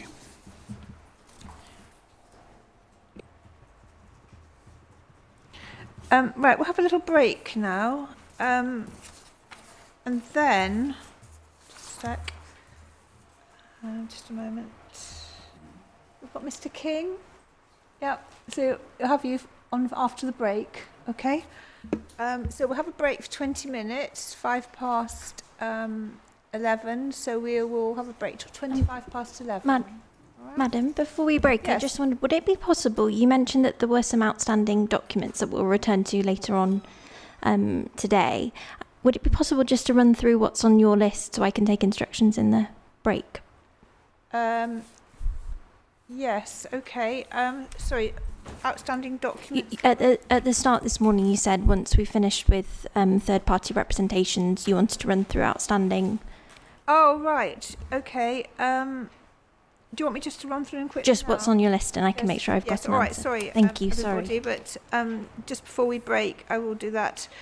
So there was the addendum statement of common ground on heritage, which I think was being updated. There was a hydrology note to be provided, and there've been lots of public representation since then, of which, it would be nice to have that all included. And I might have questions to ask on that as well. So we'll have to think how we're going to deal with that. There was going to be a note on Highsted wood and the proportion of ancient woodland and secondary woodland in a plan. And then there was that note I sent round following the section 106 round table session. There was going to be thoughts and about management, long-term management. There were various questions I had on ecology that we didn't reach, various questions on provisions and approvals, which I've set out. There was going to be a note on the monitoring fees from the Borough Council and the County Council, and there was further information asked for on the swimming pool contribution. Thank you, madam. That's very helpful. Long list, I'm afraid. All right, so we will have a break now until 25 past 11. Thank you very much.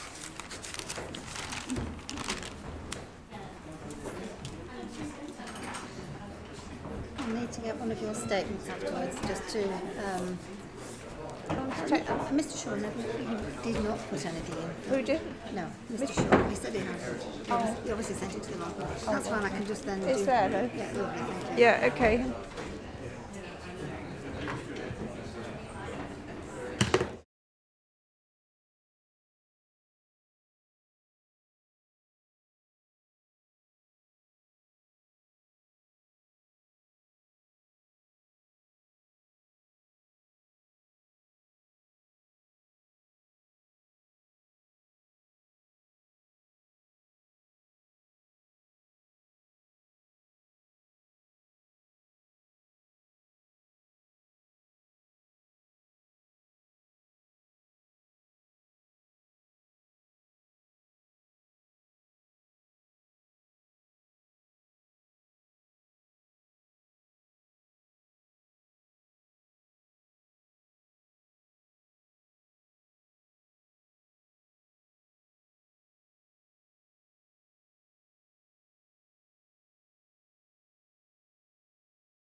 11, so it's time for the inquiry to resume. Just before we start, sorry, you can come and sit down if you like. Unfortunately, no, you can sit down. No problem there. It's getting out. There is a problem. We've had one lift out of action for virtually the whole inquiry, I think, but the second one is now out of action.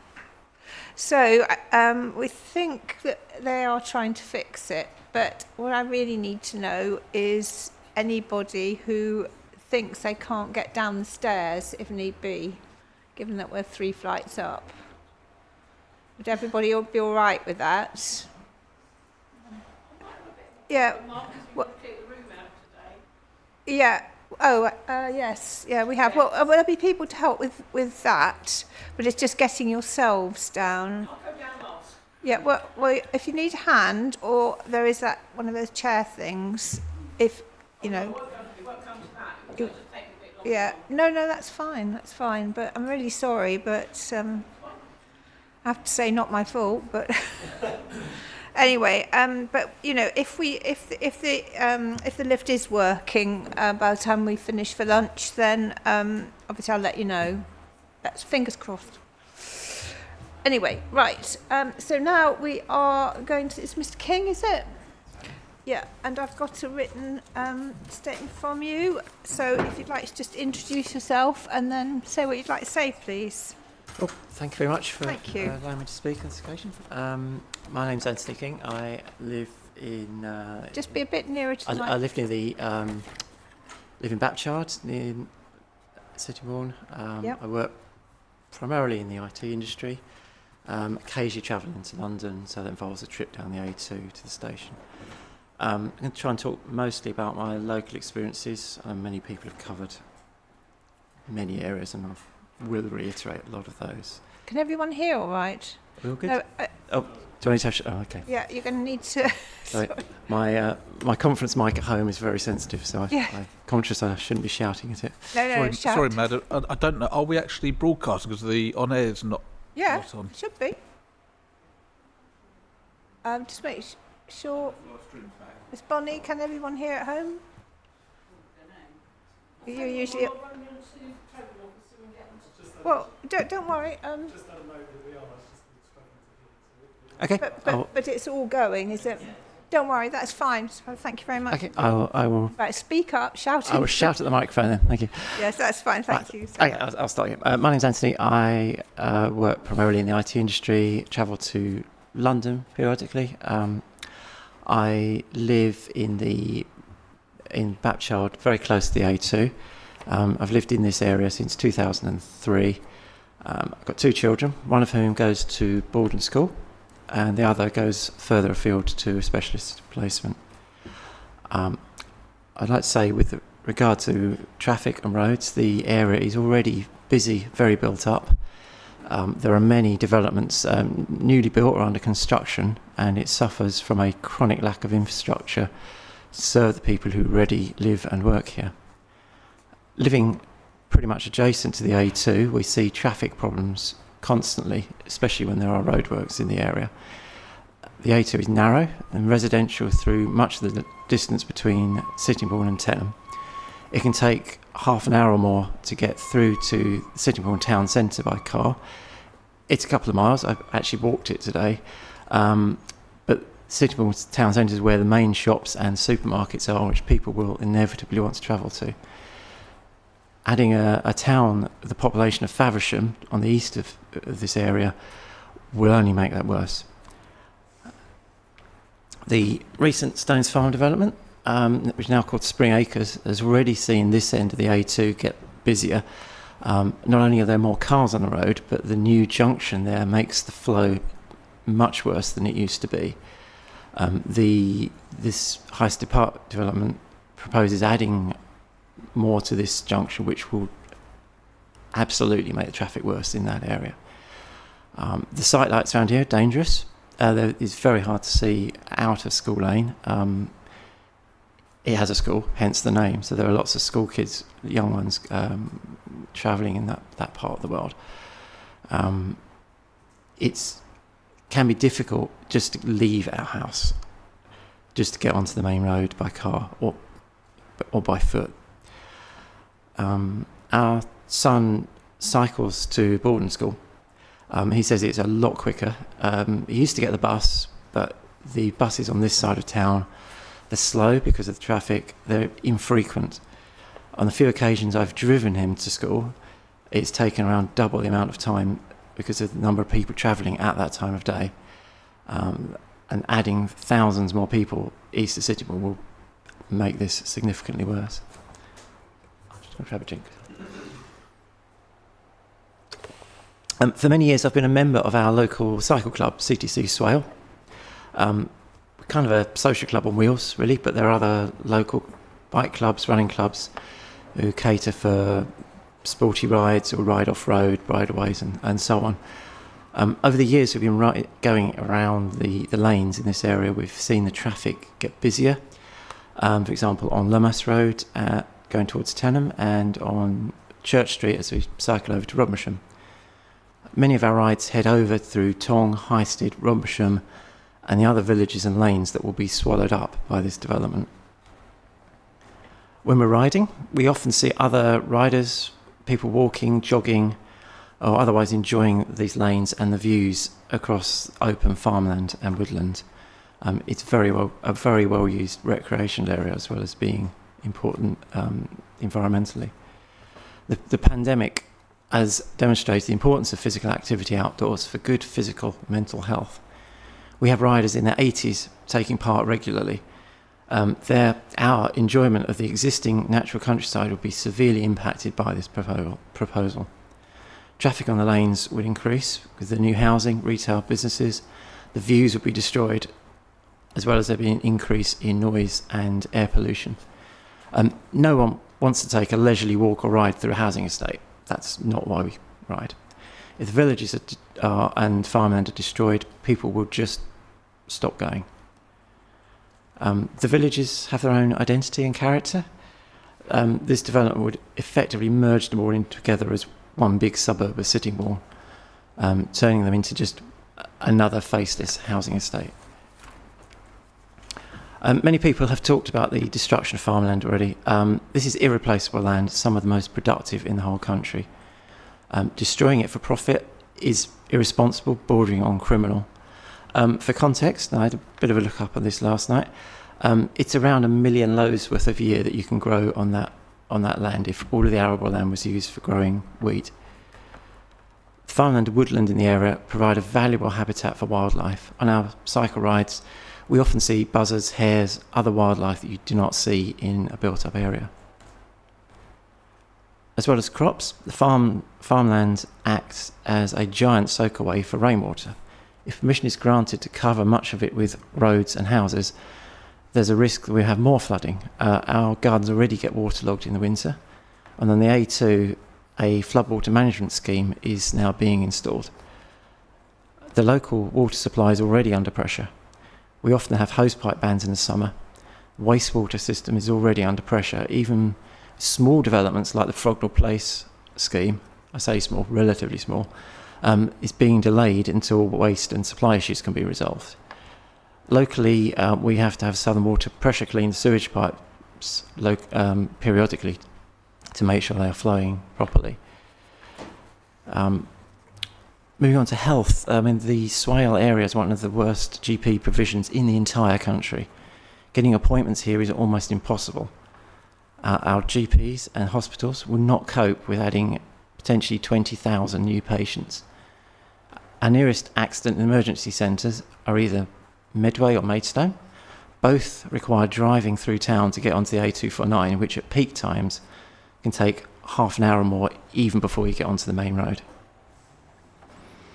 Regardless of any land that might be set aside for primary care facilities, there is no guarantee that doctors or dentists will move in.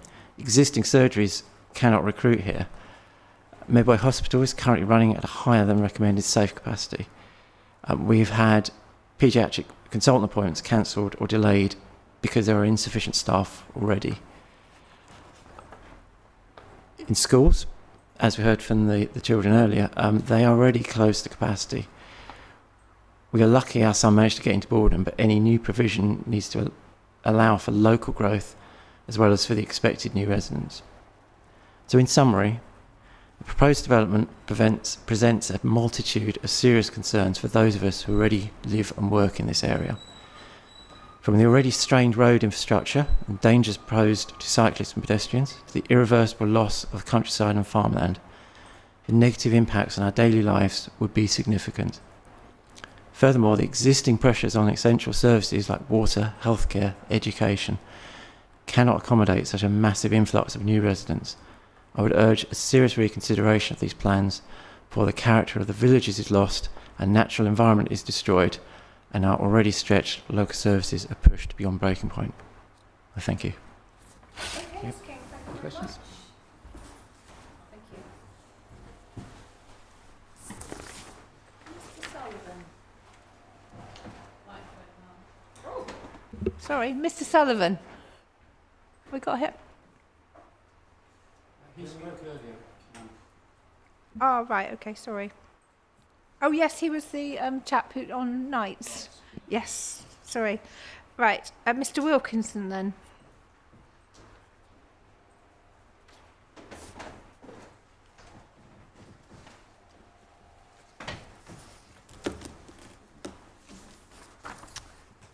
Thank you, just a sec.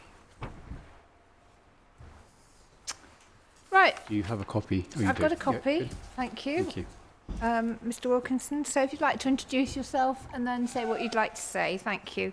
Good morning. My name is David Wilkinson. My wife Amanda and I live at Bexon Court in Hawks Hill Lane, immediately to the south of the proposed development. We are opposed to the proposed development. Our house lies in the Kent Downs National Landscape and is only a few metres away from the site of the proposed new Junction 5A on the M2. We moved to Bexon Court in 2005. We chose Bexon Court because we wanted to live in a beautiful historic property in a countryside location. Our previous home was the Captain's House in the historic dockyard in Chatham, listed as a scheduled monument. We enjoy being the custodians of a special historic property. After living in the dockyard, we wanted to enjoy open country views and be a part of a small village. To the front of our house are low brick walls, allowing us views over open farmland. We are near the M2 motorway. We can hear the traffic, but we do not see it because the motorway is sunken into the landscape. I have been told that Bexon Court has been discussed in the planning inquiry. I do not know the details of that discussion, but I gather that our house is one of a number of heritage assets that will be affected by the proposed development. Bexon Court is a Grade 2 star listed building. It is one of two Grade 2 star listed buildings in Hawks Hill Lane, the other being Bexon Manor, which is further away from the planned development, but still, in my view, affected by it, not least by the increased traffic in Hawks Hill Lane, which will inevitably be created. We understand that our property was built around 1431 and was originally named Bexon Farmhouse. It was the farmhouse attached to Bexon Manor. It is a Wealden Hall house, an oak frame with wattle and daub filling between the oak beams. At the centre of the house was a hall, open to the roof with a hearth in the centre and a hole in the roof to let the smoke out. We understand there are several hundred examples of Wealden Hall houses in Kent and Sussex that still survive today. At the Wealden Downland Living Museum near Chichester, there is a near identical house, originally from North Cray in Kent. Even the saw marks on the beams are the same. Bexon Court would be severely affected in many ways. The construction of a new motorway junction literally across the road from the house within the national landscape can only be detrimental. I am told that it will be a raised junction. It will be visible from the house. It will be lit all night and there will be noise and pollution. The immediate surroundings of Bexon Court, which are part of this heritage heritage significance will be ruined. It is difficult to think of a more destructive thing to do in the immediate vicinity of this beautiful old building within the national landscape. A development on this enormous scale, together with a new motorway junction, must inevitably lead to a significant increase in the traffic on Hawks Hill Lane and other lanes to the south of the development area, which are already runs between Sittingbourne and the A20 and M20. Hawks Hill Lane is already very busy at peak times. The traffic comes up from the M20, A20 via Hollingbourne Hill, Swanton Street, Bashford Barn Lane, Hawks Hill Lane, and into Sittingbourne via Ruins Barn Road. And of course it also flows the other way. I have been told the applicant's own highways expert has advised that there will be increased traffic through Hawks Hill Lane and Bexon Lane as a result of the development if it goes ahead. I understand that Sittingbourne Relief Roads and the new M2 junction would be built during the early phase of the development, and the construction of the houses and commercial properties and other necessary roads would take years, if not decades. This would mean years of disruption to traffic, not to mention other issues, noise, pollution, etc. At this moment, Ruins Barn Road is closed to through traffic as a result of roadworks.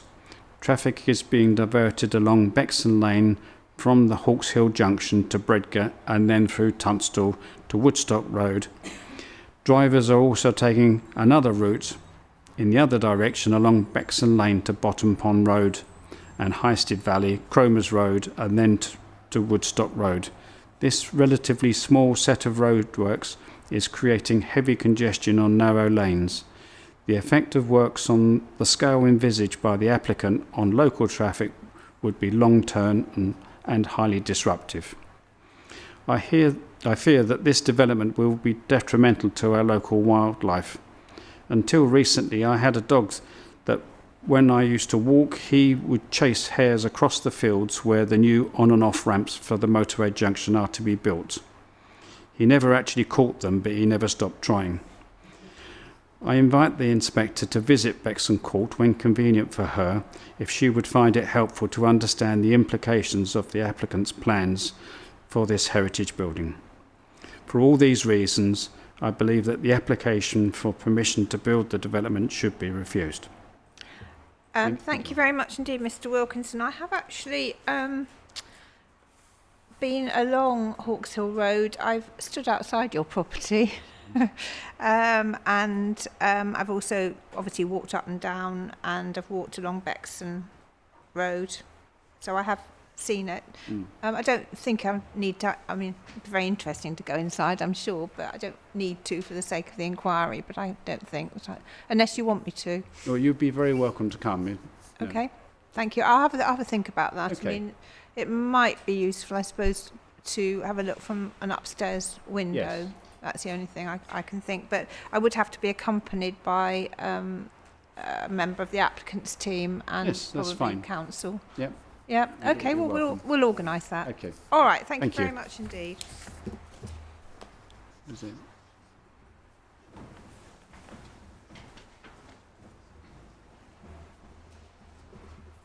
Right.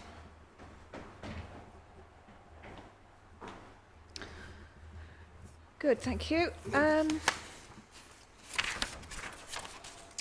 So next, yes, we have Councillor Speed again, speaking on behalf of Sarah and James Varley.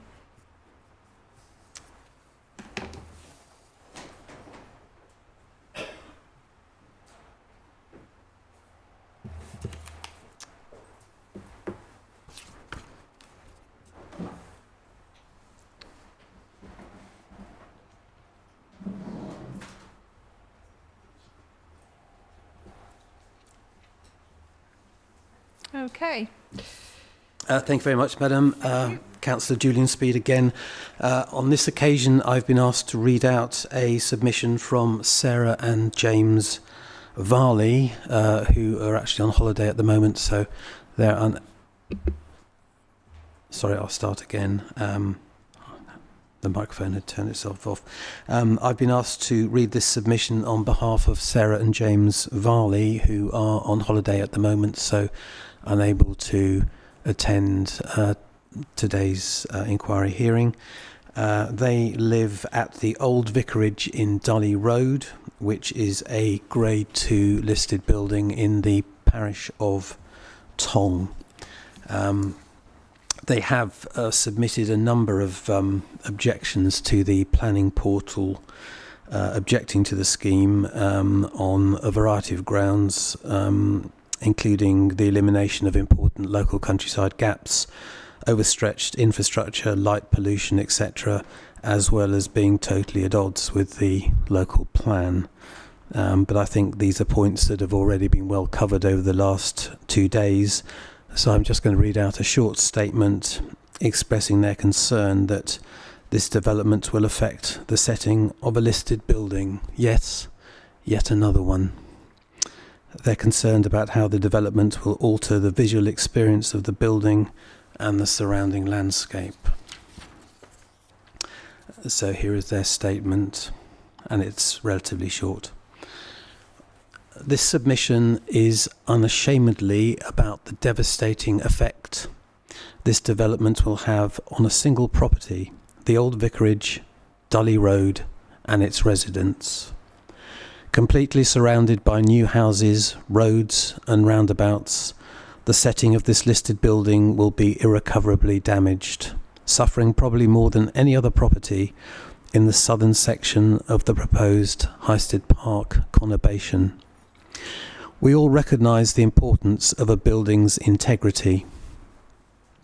The integrity of this beautiful 1844 vicarage will be irreversibly and forever compromised by the Highsted Park development, and the negative and damaging effects will outlive us all.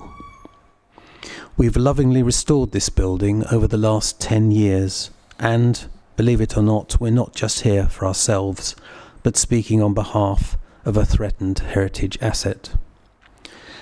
This is also an unapologetically personal plea. At the end of this inquiry process, you will all go home to the house you chose. If the development goes ahead, we will find ourselves in a property that has been severely degraded. In original plans for Highsted Park, new houses came right up to our property boundary. A small gap is now planned, but this does little to lessen the impact. And they've indicated, Madam, that you're very welcome to visit the property should you wish to take a look for yourself. And they've also provided you with some images showing you the views to and from the heritage asset.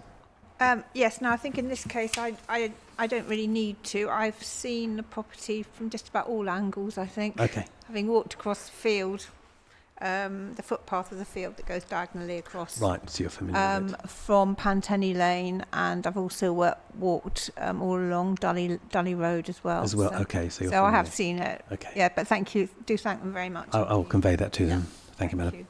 You. Right, thank you very much.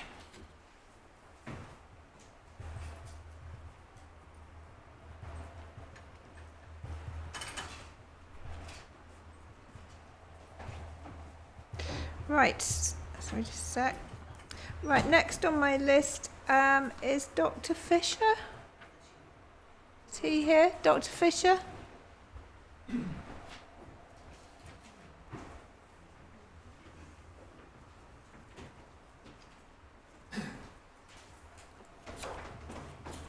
you'd like to come and sit down here, thank you.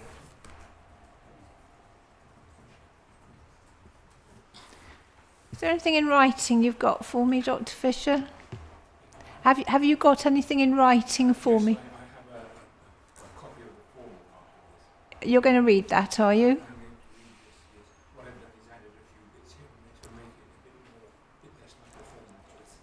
Yeah, you're going to need to turn your microphone on, please. Yes? Okay. No, just turn the left-hand knob, as it were, button. That's it. That one. Oh, sorry, it's right hand on that one, is it? Sorry. Looking at mine. I beg your pardon, Mum. Good morning. Thank you. Yes.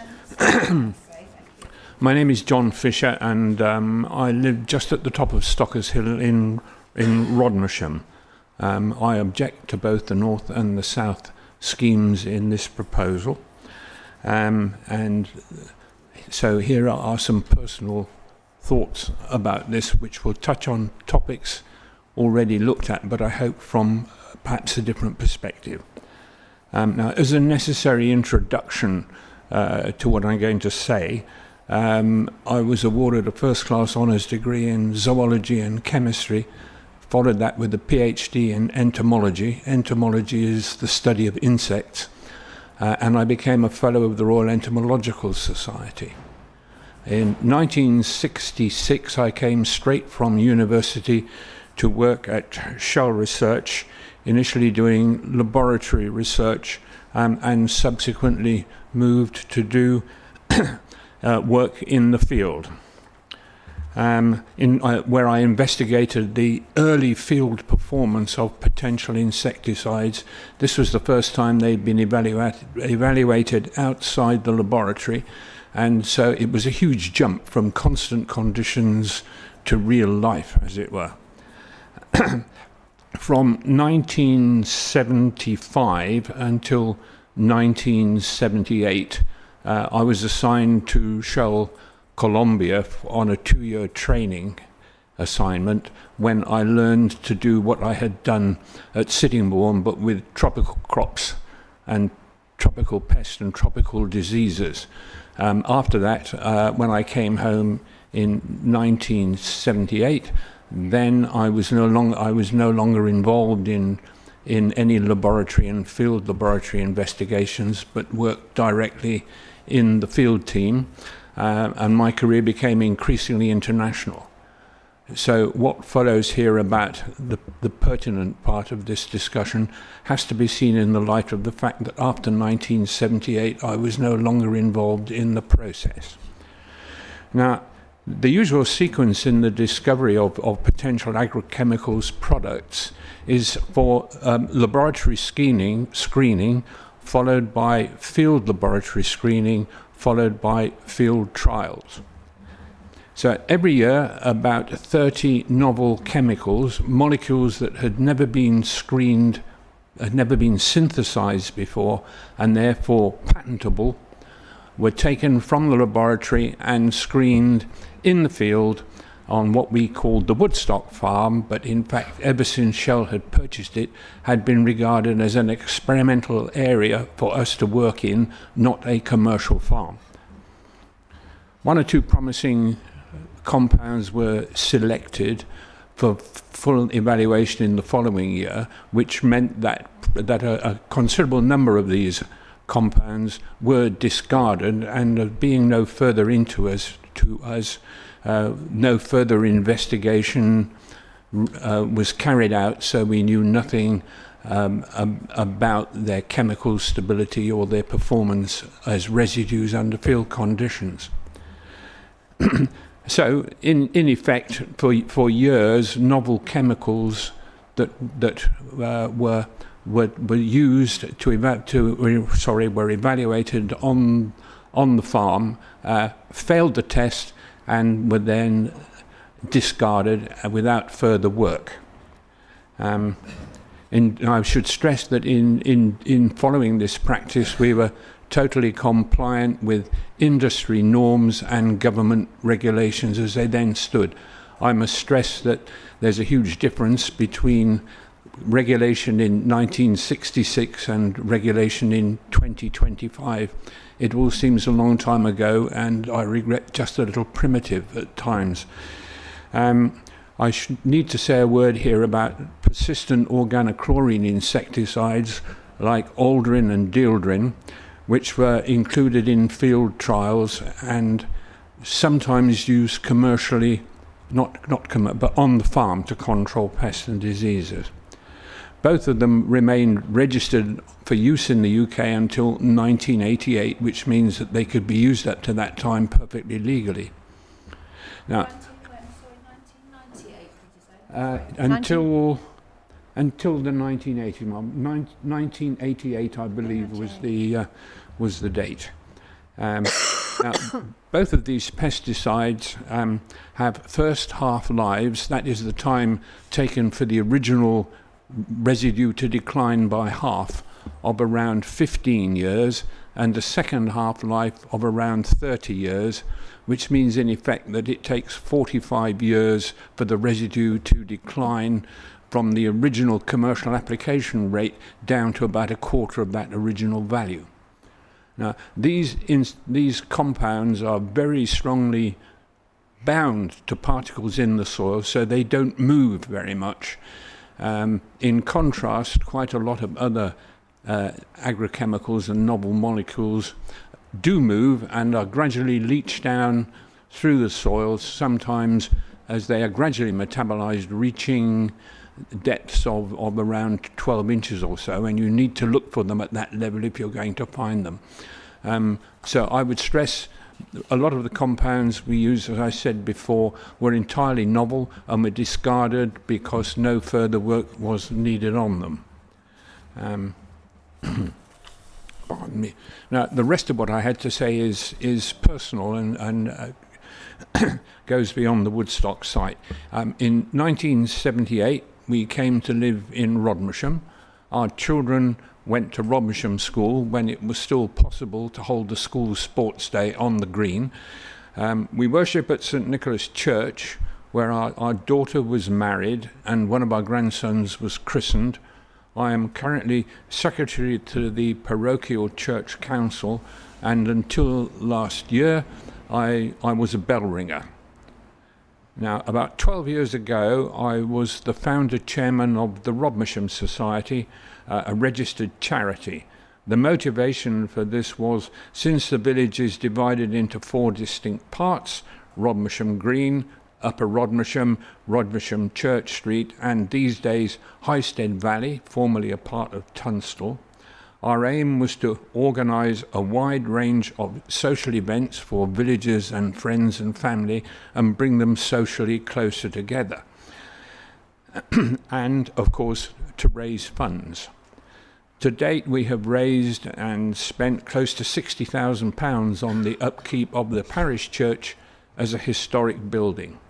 This is a sum closely matched by fundraising by the PCC that I'm also involved with, including grants and also chancel repair liability, which is a legal obligation for owners of houses built on ancient glebe land to contribute to the cost of maintaining the chancel, which is about a third of the church.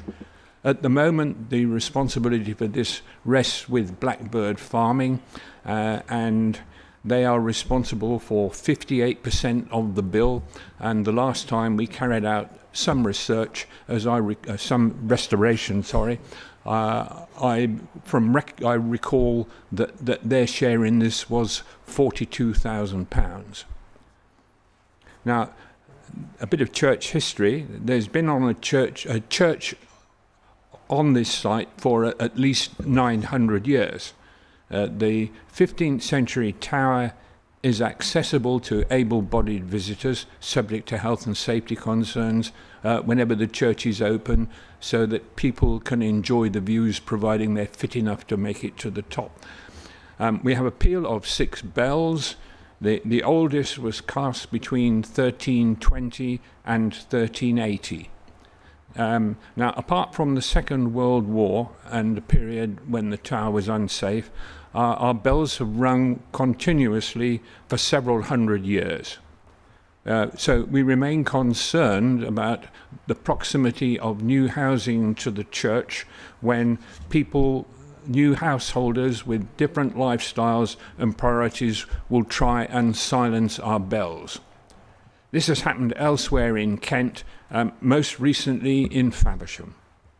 Now, compared to Sittingbourne, with its then vibrant high street, Rodmersham in 1978 was a rural backwater, just what we wanted. From our house, our view was of sheep and lambs gazing under standard cherry trees, 112 trees to the acre. Sheep were driven past our house to the sheep sales in Woodstock. They have now long gone, of course, as are the village shop, the post office, the windmill that served as an ARP lookout post in the Second World War, and indeed the standard cherries. Also lost, but perhaps unmourned, the Tickham Hunt met every Boxing Day outside the pub on the village green, while the Blean Beagles drew the local area at least annually. They would be wasting their time now, for the hares that they caused have disappeared. Have the little owls, the redwings, fieldfares, grey partridges and sparrowhawks. We had a resident pair in the village. Kestrels were commoner, while we haven't seen a hedgehog for some years, except as roadkill. Now, many moths and butterflies that were once commoner in our gardens have also declined. And in the season, we could walk around the village and buy cherries and later apples and plums at the farm gate and eat them while we walked round. No more, because they have been grubbed out and replaced by an arable rotation with well-known impact on our local biodiversity. Hedges have been grubbed out to make larger fields to suit modern machinery, and cultivation right up to the hedgerows with larger machines has made modern farmland far too tidy and has removed all the little corners where the weeds grow and the like, which provided little ecological refuges for wildlife adjacent to the hedges that gave them a means of moving from one part of the farm to the other. Now, our village school, when we arrived, had 2 classes and 2 teachers, plus another visiting teacher to teach recorder, playing and music. That was the scene then. The scene now is village population has increased somewhat. Numerous houses originally built as farm cottages, including our own, have been converted into larger dwellings, many of them with at least 2 cars. The Rodmersham School roll is larger. Staff numbers are greater than ever, with pupils in auxiliary classrooms in the village hall for lunch, and so the car park is fully occupied throughout the week by school staff. School traffic twice a day adds to the congestion and parking problems caused by the popularity of the coffee shop, the pub, and the wider attraction of the surrounding countrysides for hikers and dog walkers. At weekends, we attract cycling groups from as far afield as South London, and the village has been featured in national cycling magazines. Many cyclists, like me, when out on my road bike, often get short shrift from impatient drivers negotiating the surrounding lanes, and this applies to pedestrians as well.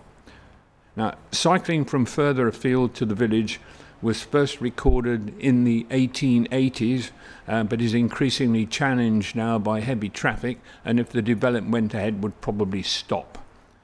The point I'm trying to make is that we're not unused to changes when they're incremental, although we've got quite a lot on our plate to deal with at the moment. But we're now facing growing pressure because a village that was predominantly agricultural has to change to meet the challenges of modern life. We are now very close to saturation. Car parking on and around the green is increasingly problematic, sometimes dangerously so, and can prevent access for farm traffic, for residents, for refuse collections and deliveries. The amenity value of the village green is being eroded even before the impact of thousands of extra houses from the Highsted Park development. This would be done without any these would be built as estates without any real focal points for social activities. Now, 8,400 houses, of which regrettably only 10% are social housing, means at least 16,000 occupants, probably more, and with 2 cars each you can begin to appreciate the scale of the problem. And additionally, the cats and the dogs they own, particularly the cats, have a huge impact on the local bird life.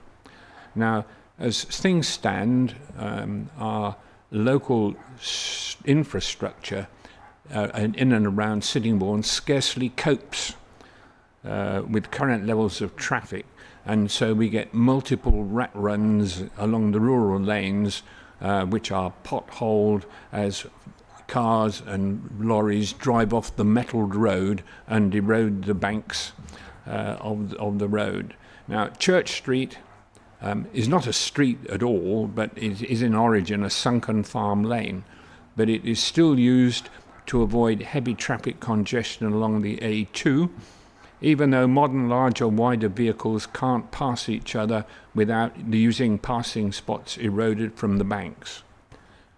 The same caveats apply to provision of healthcare, education, water supply and drainage that are at or very near capacity, but need to be considered in the wider context of housing development and increased services right across Kent. We don't just spend all our time in Rodmersham. I will briefly touch on each of these problems below. Our patient GP ratios are already amongst the very worst in the UK. If a resident ever asks, "What do I have to do to get a GP appointment?" the usual response is, "Move away from here."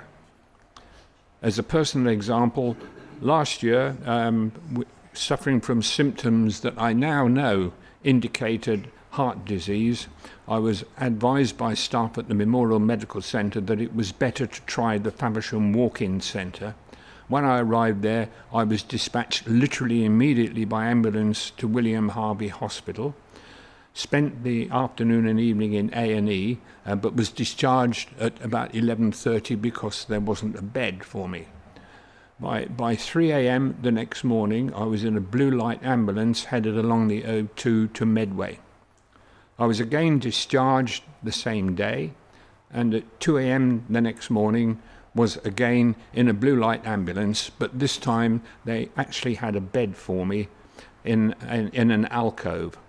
I waited a week before being admitted to the cardiac ward. I then spent 8 weeks waiting for a bed at St Thomas's for heart surgery.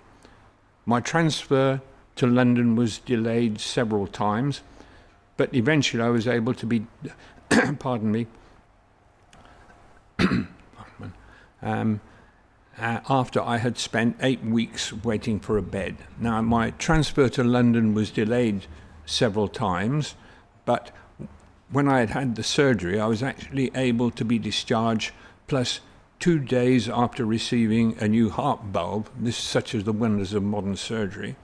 But it meant that I was in effect a bed blocker for 8 weeks in the cardiac ward at Medway, waiting to be moved to London. As another example, I think we can. We've had quite a few examples. Should we move on to the next point now, please? Yes, of course. Yeah. Right. Now then, we are touching on the weather. We are currently going through one of the warmest, driest periods on record, and we already have heard warnings of water restrictions to come. Projections of future weather forecast, wetter winters.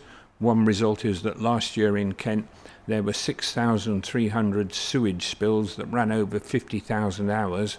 In Swale, 140 spills for 2,130 hours, and we're also going to get hotter, drier summers. The projection is that without urgent action, the national water deficit will be 30% of current consumption by 2050.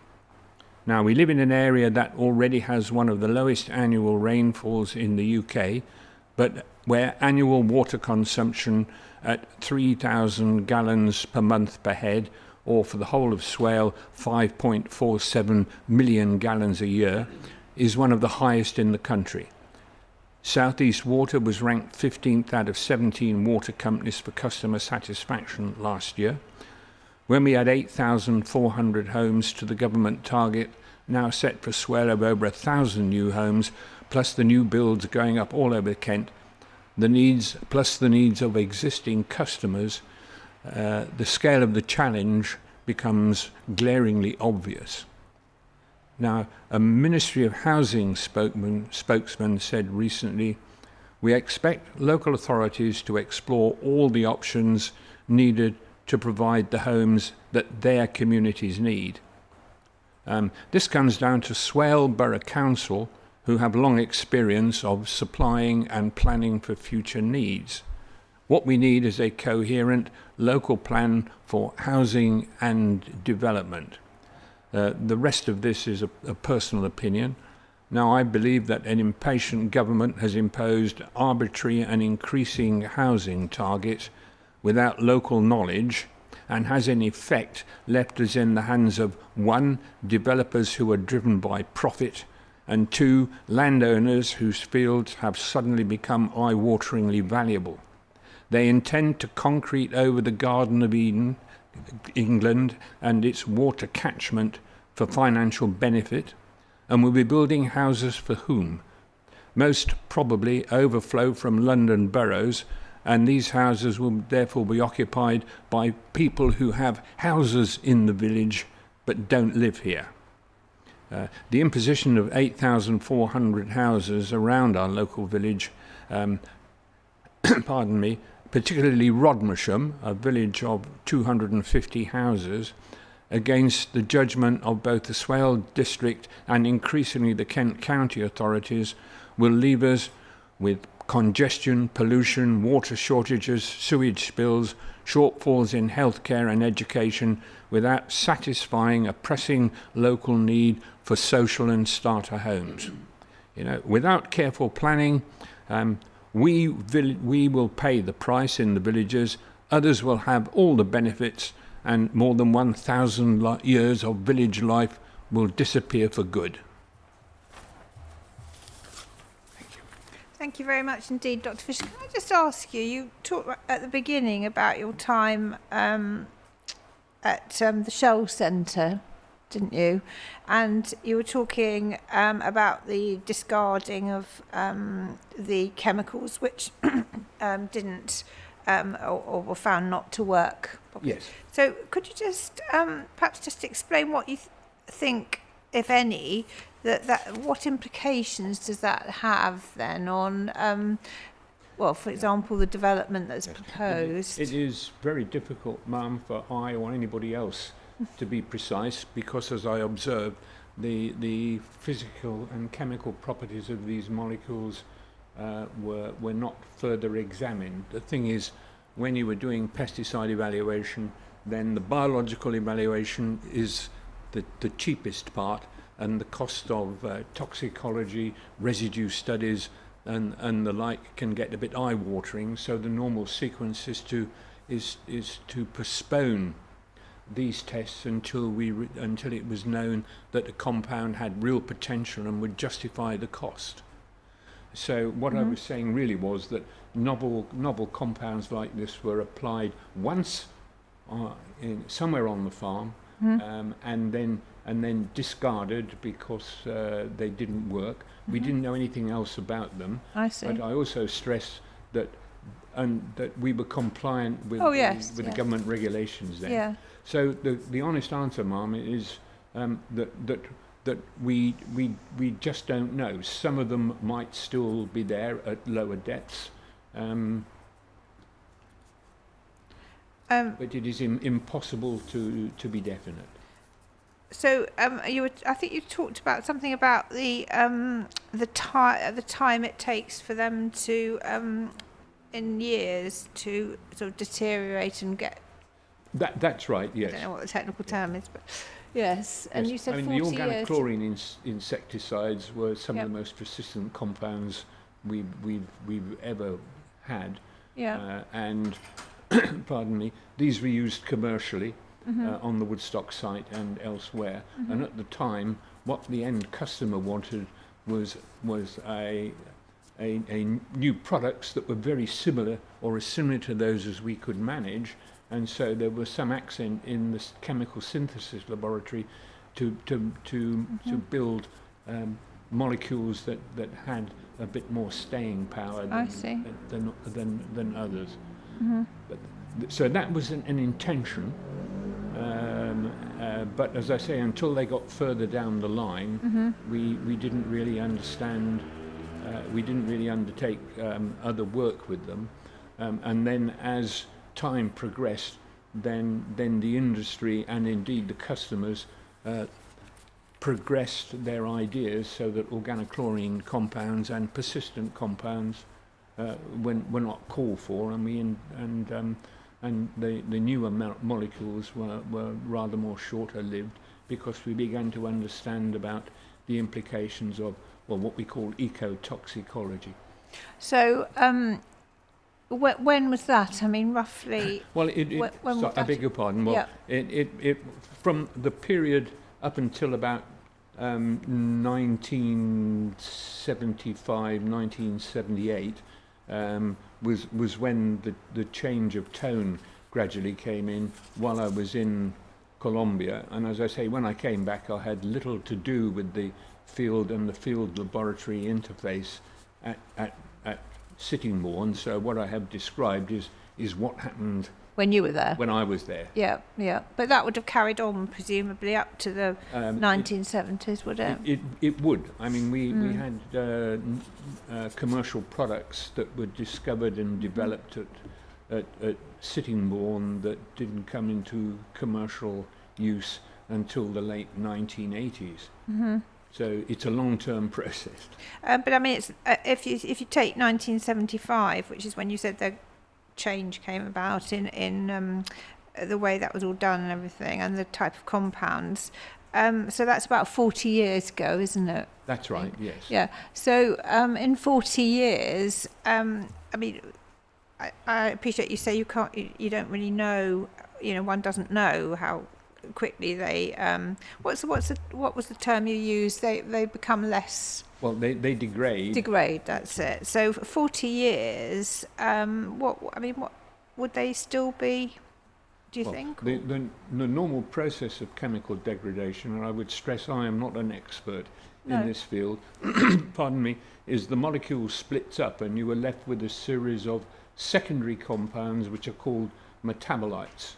Yeah. And if you go further into this for a chemical, something that is being commercialized, then not only the chemical, the original chemical, but the metabolites have to be identified, and each one goes through the necessary toxicology and ecotoxicology and residue analysis. I see. Obviously for general public safety, and that constitutes 3/4 of the fairly large cost of actually getting a product into the market. I see. And so at the moment, as I've said, where these things have not been studied further, we really do not know. No, I appreciate that. Okay, that's very helpful. Thank you very much. Very interesting. Thank you. Sorry? So I'll get the notes. Oh, yes. I have a clean copy on my desk, so I'll get it. Yes, that would be great. Thank you. Right, we've got one more speaker then, and that's Mr. Fenton. See, yeah. So after Mr. Fenton, is that everybody? I think it is, isn't it? Yep. Right, Mr. Fenton. Have you got? Oh, well done. Thank you very much.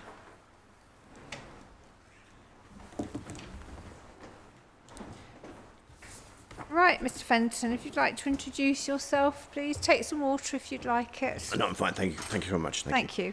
Thank you for the opportunity to address the inquiry today. My name is Nick Fenton, the Chair of the Kent Housing and Development Group and Chief Exec of Locating Kent, the inward investment vehicle of Kent County Council. I also sit on a number of other boards, including Kent Nature Partnership. I'm here to express my strong support for Highsted Park, both southern and northern applications, a proposal that represents not only a vision for growth, but a blueprint for sustainability, community-focused development in Kent. Subject to approval for all elements of the scheme, this proposal could support the existing housing need within this Parliament and will deliver more than 8,000 homes, much needed new homes, including policy-compliant, tenure-blind, affordable housing, something that is very much needed in this area. These homes are not just a number on a plan, they represent real opportunity for families, key workers, first-time buyers, affordable homes, very important for the next generation to live and thrive in Kent. They also could provide an exemplar model for sustainability, as they are designed with the future in mind, achieving EPC A ratings, fossil fuel-free net zero compliancy. This will also help to reduce the burden of energy costs for residents. But Highsted Park is more than just housing. I am a firm believer that if you are delivering houses, the area plan needs to incorporate the other required elements in providing jobs and infrastructure improvements to address the shortfalls we currently face and enhancement of place. I firmly believe that the proposed scheme does exactly that. Many developments are criticised for not providing critical infrastructure needed to help the new and existing communities to thrive. In reality, who else is going to provide these improved facilities other than new development? But Highsted Park goes further. It's a project that is centred around infrastructure investment, the innovation, jobs and improvements in infrastructure, schools, GP surgeries, roads, everything that we are concerned about today. The scheme will inject £14.2 billion into the local and wider economy. That's just not a statistic. It's real jobs, real livelihoods and real growth, underpinned and supported by homes that Kent needs. Several thousand jobs will be created over the lifespan of the construction process alone, with long-term opportunities stemming from the expansion of the Kent Science Park. Kent Science Park has already proven its worth over many years as a leader in life sciences. Yet its potential has been held back by poor accessibility, at times taking over 40 minutes to reach the nearest motorway junction. Highsted Park will change this. With private funded infrastructure improvements, we will see the long anticipated Southern Relief Road, completion of the long awaited Northern Relief Road, and a second motorway junction for Sittingbourne. Shockingly, still the only major town in Kent that is still served by only one junction. This is not just a win for local traffic, but a strategic enhancement for businesses, science and trade. It unlocks the true potential of the Kent Science Park, doubling its size and cementing its position as a centre of international significance. Is that not important to us? It will encourage more businesses to the area, new jobs from manufacturing to the service sector, who chose to grow in this area. Importantly, this development will achieve what has been promised but never delivered, long-term relief for Sittingbourne, Sheppey and Swale, transforming local transport and reducing congestion. It also facilitates the long-awaited linkage to the Swale Estuary Bridge, first imagined more than 3 decades ago. With this project, we have the opportunity to complete that vision, to fulfil that promise. To reinforce the commitment, Highsted Park will also provide 4 new primary schools, a secondary school, new health facilities and sports amenities, including a new stadium for Sittingbourne Football Club. This is community building at its finest, delivering not just homes but the heart of a thriving community, serving the community as much as it does the proposed new development. This project also aligns with the government's ambition to deliver 1.5 million new homes by the end of this Parliament. It is a model for sustainable growth, utilising private funding for public benefits that will secure the future of Kent's economy, environment and communities. Now, I understand the development often raises concerns about change, about impact, about future. But I would ask this inquiry to look beyond this and look into that future, see the bigger picture. Highsted Park is about planning for tomorrow, creating the jobs, homes and infrastructure that Kent and Swale need. It is about providing relief roads that have been promised for years, delivering the housing and jobs that are crucial to the future for families and communities, and the schools and health facilities needed to support it, raising the ambition. How can we allow another decade of stagnation? We cannot let political inertia continue to hold back Swale's growth. We should act now to deliver and to build for the future. I urge this inquiry to recognise the transformative impact of Highsted Park, not just for Sittingbourne and Sheppey, but for Kent and the wider economy, and work with those involved to deliver a proposal that everybody can be really proud of. Thank you. Thank you very much. Thank you. Right, everybody. How are we doing with the lift? We have no lift. Right. Right, sorry everybody, but it looks as if it's a walk down the stairs, I'm afraid. Everybody can manage that, can they? You're all right with that? Okay, well thank you all very much for your contributions. Just before we finish the inquiry, I just wanted to have a quick word about the site visit in 2 weeks' time. So, Ms. Gearing, how are we, or is it you that's going to speak on this? How are we getting on with the arrangements? So we've shared maps with the programme officers setting out the suggested walking routes for the northern route and then the southern route. We've had some feedback from the 5 parish and Tenham groups setting out there have 4 people attending. So we're just looking at the total numbers, and in the next couple of days, or early next week, we'll sort meeting points, arrangements and transport arrangements. Okay, that's fine, and you will communicate that to the programme officer? Yeah, correct, yeah.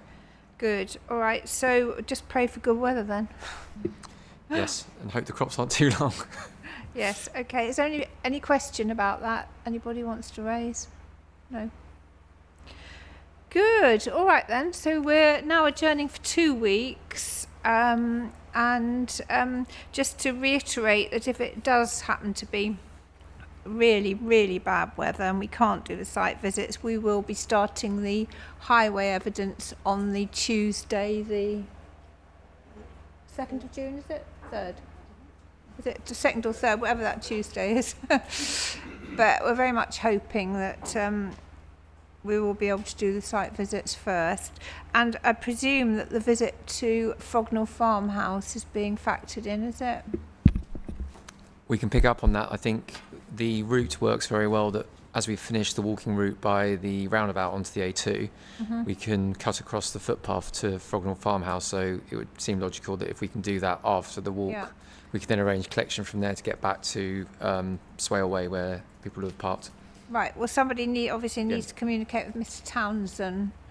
You're there, sorry I didn't see you. Yes, Mr. Townsend. So is that all? The answer's yes, just tell me when and we'll be there. I mean I think the idea is probably we'll do the north, just getting a bit more gradually, we'll do the north first. Okay, so that will be on the Tuesday, weather permitting. Will that be all right or not? Yes? Yes, can I just throw in one small thing? We've just been told yesterday by the electricity company they're coming to disconnect our power on the Wednesday. Right, okay, well. So Tuesday's the preferred day. Right, well that's good then. Wednesday's okay, but we may not be able to take you in every part of the building because we'll have some lights not working. Well, I think I think we've agreed we'll start with the north, so we'll do say Tuesday, unless it's really awful weather. Obviously, we won't be able to do it then. Yeah. All right, but that will be communicated. We will make a decision on the Friday, looking at the forecast as best we can, hoping it's accurate. So, yeah.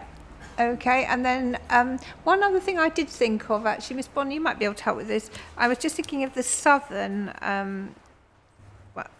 trip, and I mean, we're going to be out for much of the day, I would imagine. Yes. So we're going to stop off at the Kent Science Park for lunch or something to eat, and obviously comfort break, but that's quite a long way in, isn't it? So I was just wondering whether you could arrange for Rodmersham Parish Church us to be able to use their facility, just in case. So would that be possible? Yes, that's fine. I know no they've problem. got combustible loo, haven't they? Yeah, they have, yes. So if they would be happy for that, then that just would be another stop. I'll go speak to the key holders and arrange that for you. Yeah, that would be really helpful. So, do you want tea and biscuits or something too? Well, no, I don't think tea, do you? I think probably lay off of tea. Oh, you were thinking something stronger in the house of God. No, just no liquids at all, apart from what you carry, I think. Anyway, that's up to you. But no, I mean, just the loo we will will. Be very no problem. I'm sure by some. Okay. So, anything else anyone wants to raise before we finish? Okay. Well, I shall hopefully look forward to seeing you on site at the beginning of June and have a good break for 2 weeks. So the inquiry is now adjourned. Thank you. 1 minute, Tim. I'm just Yep. talking to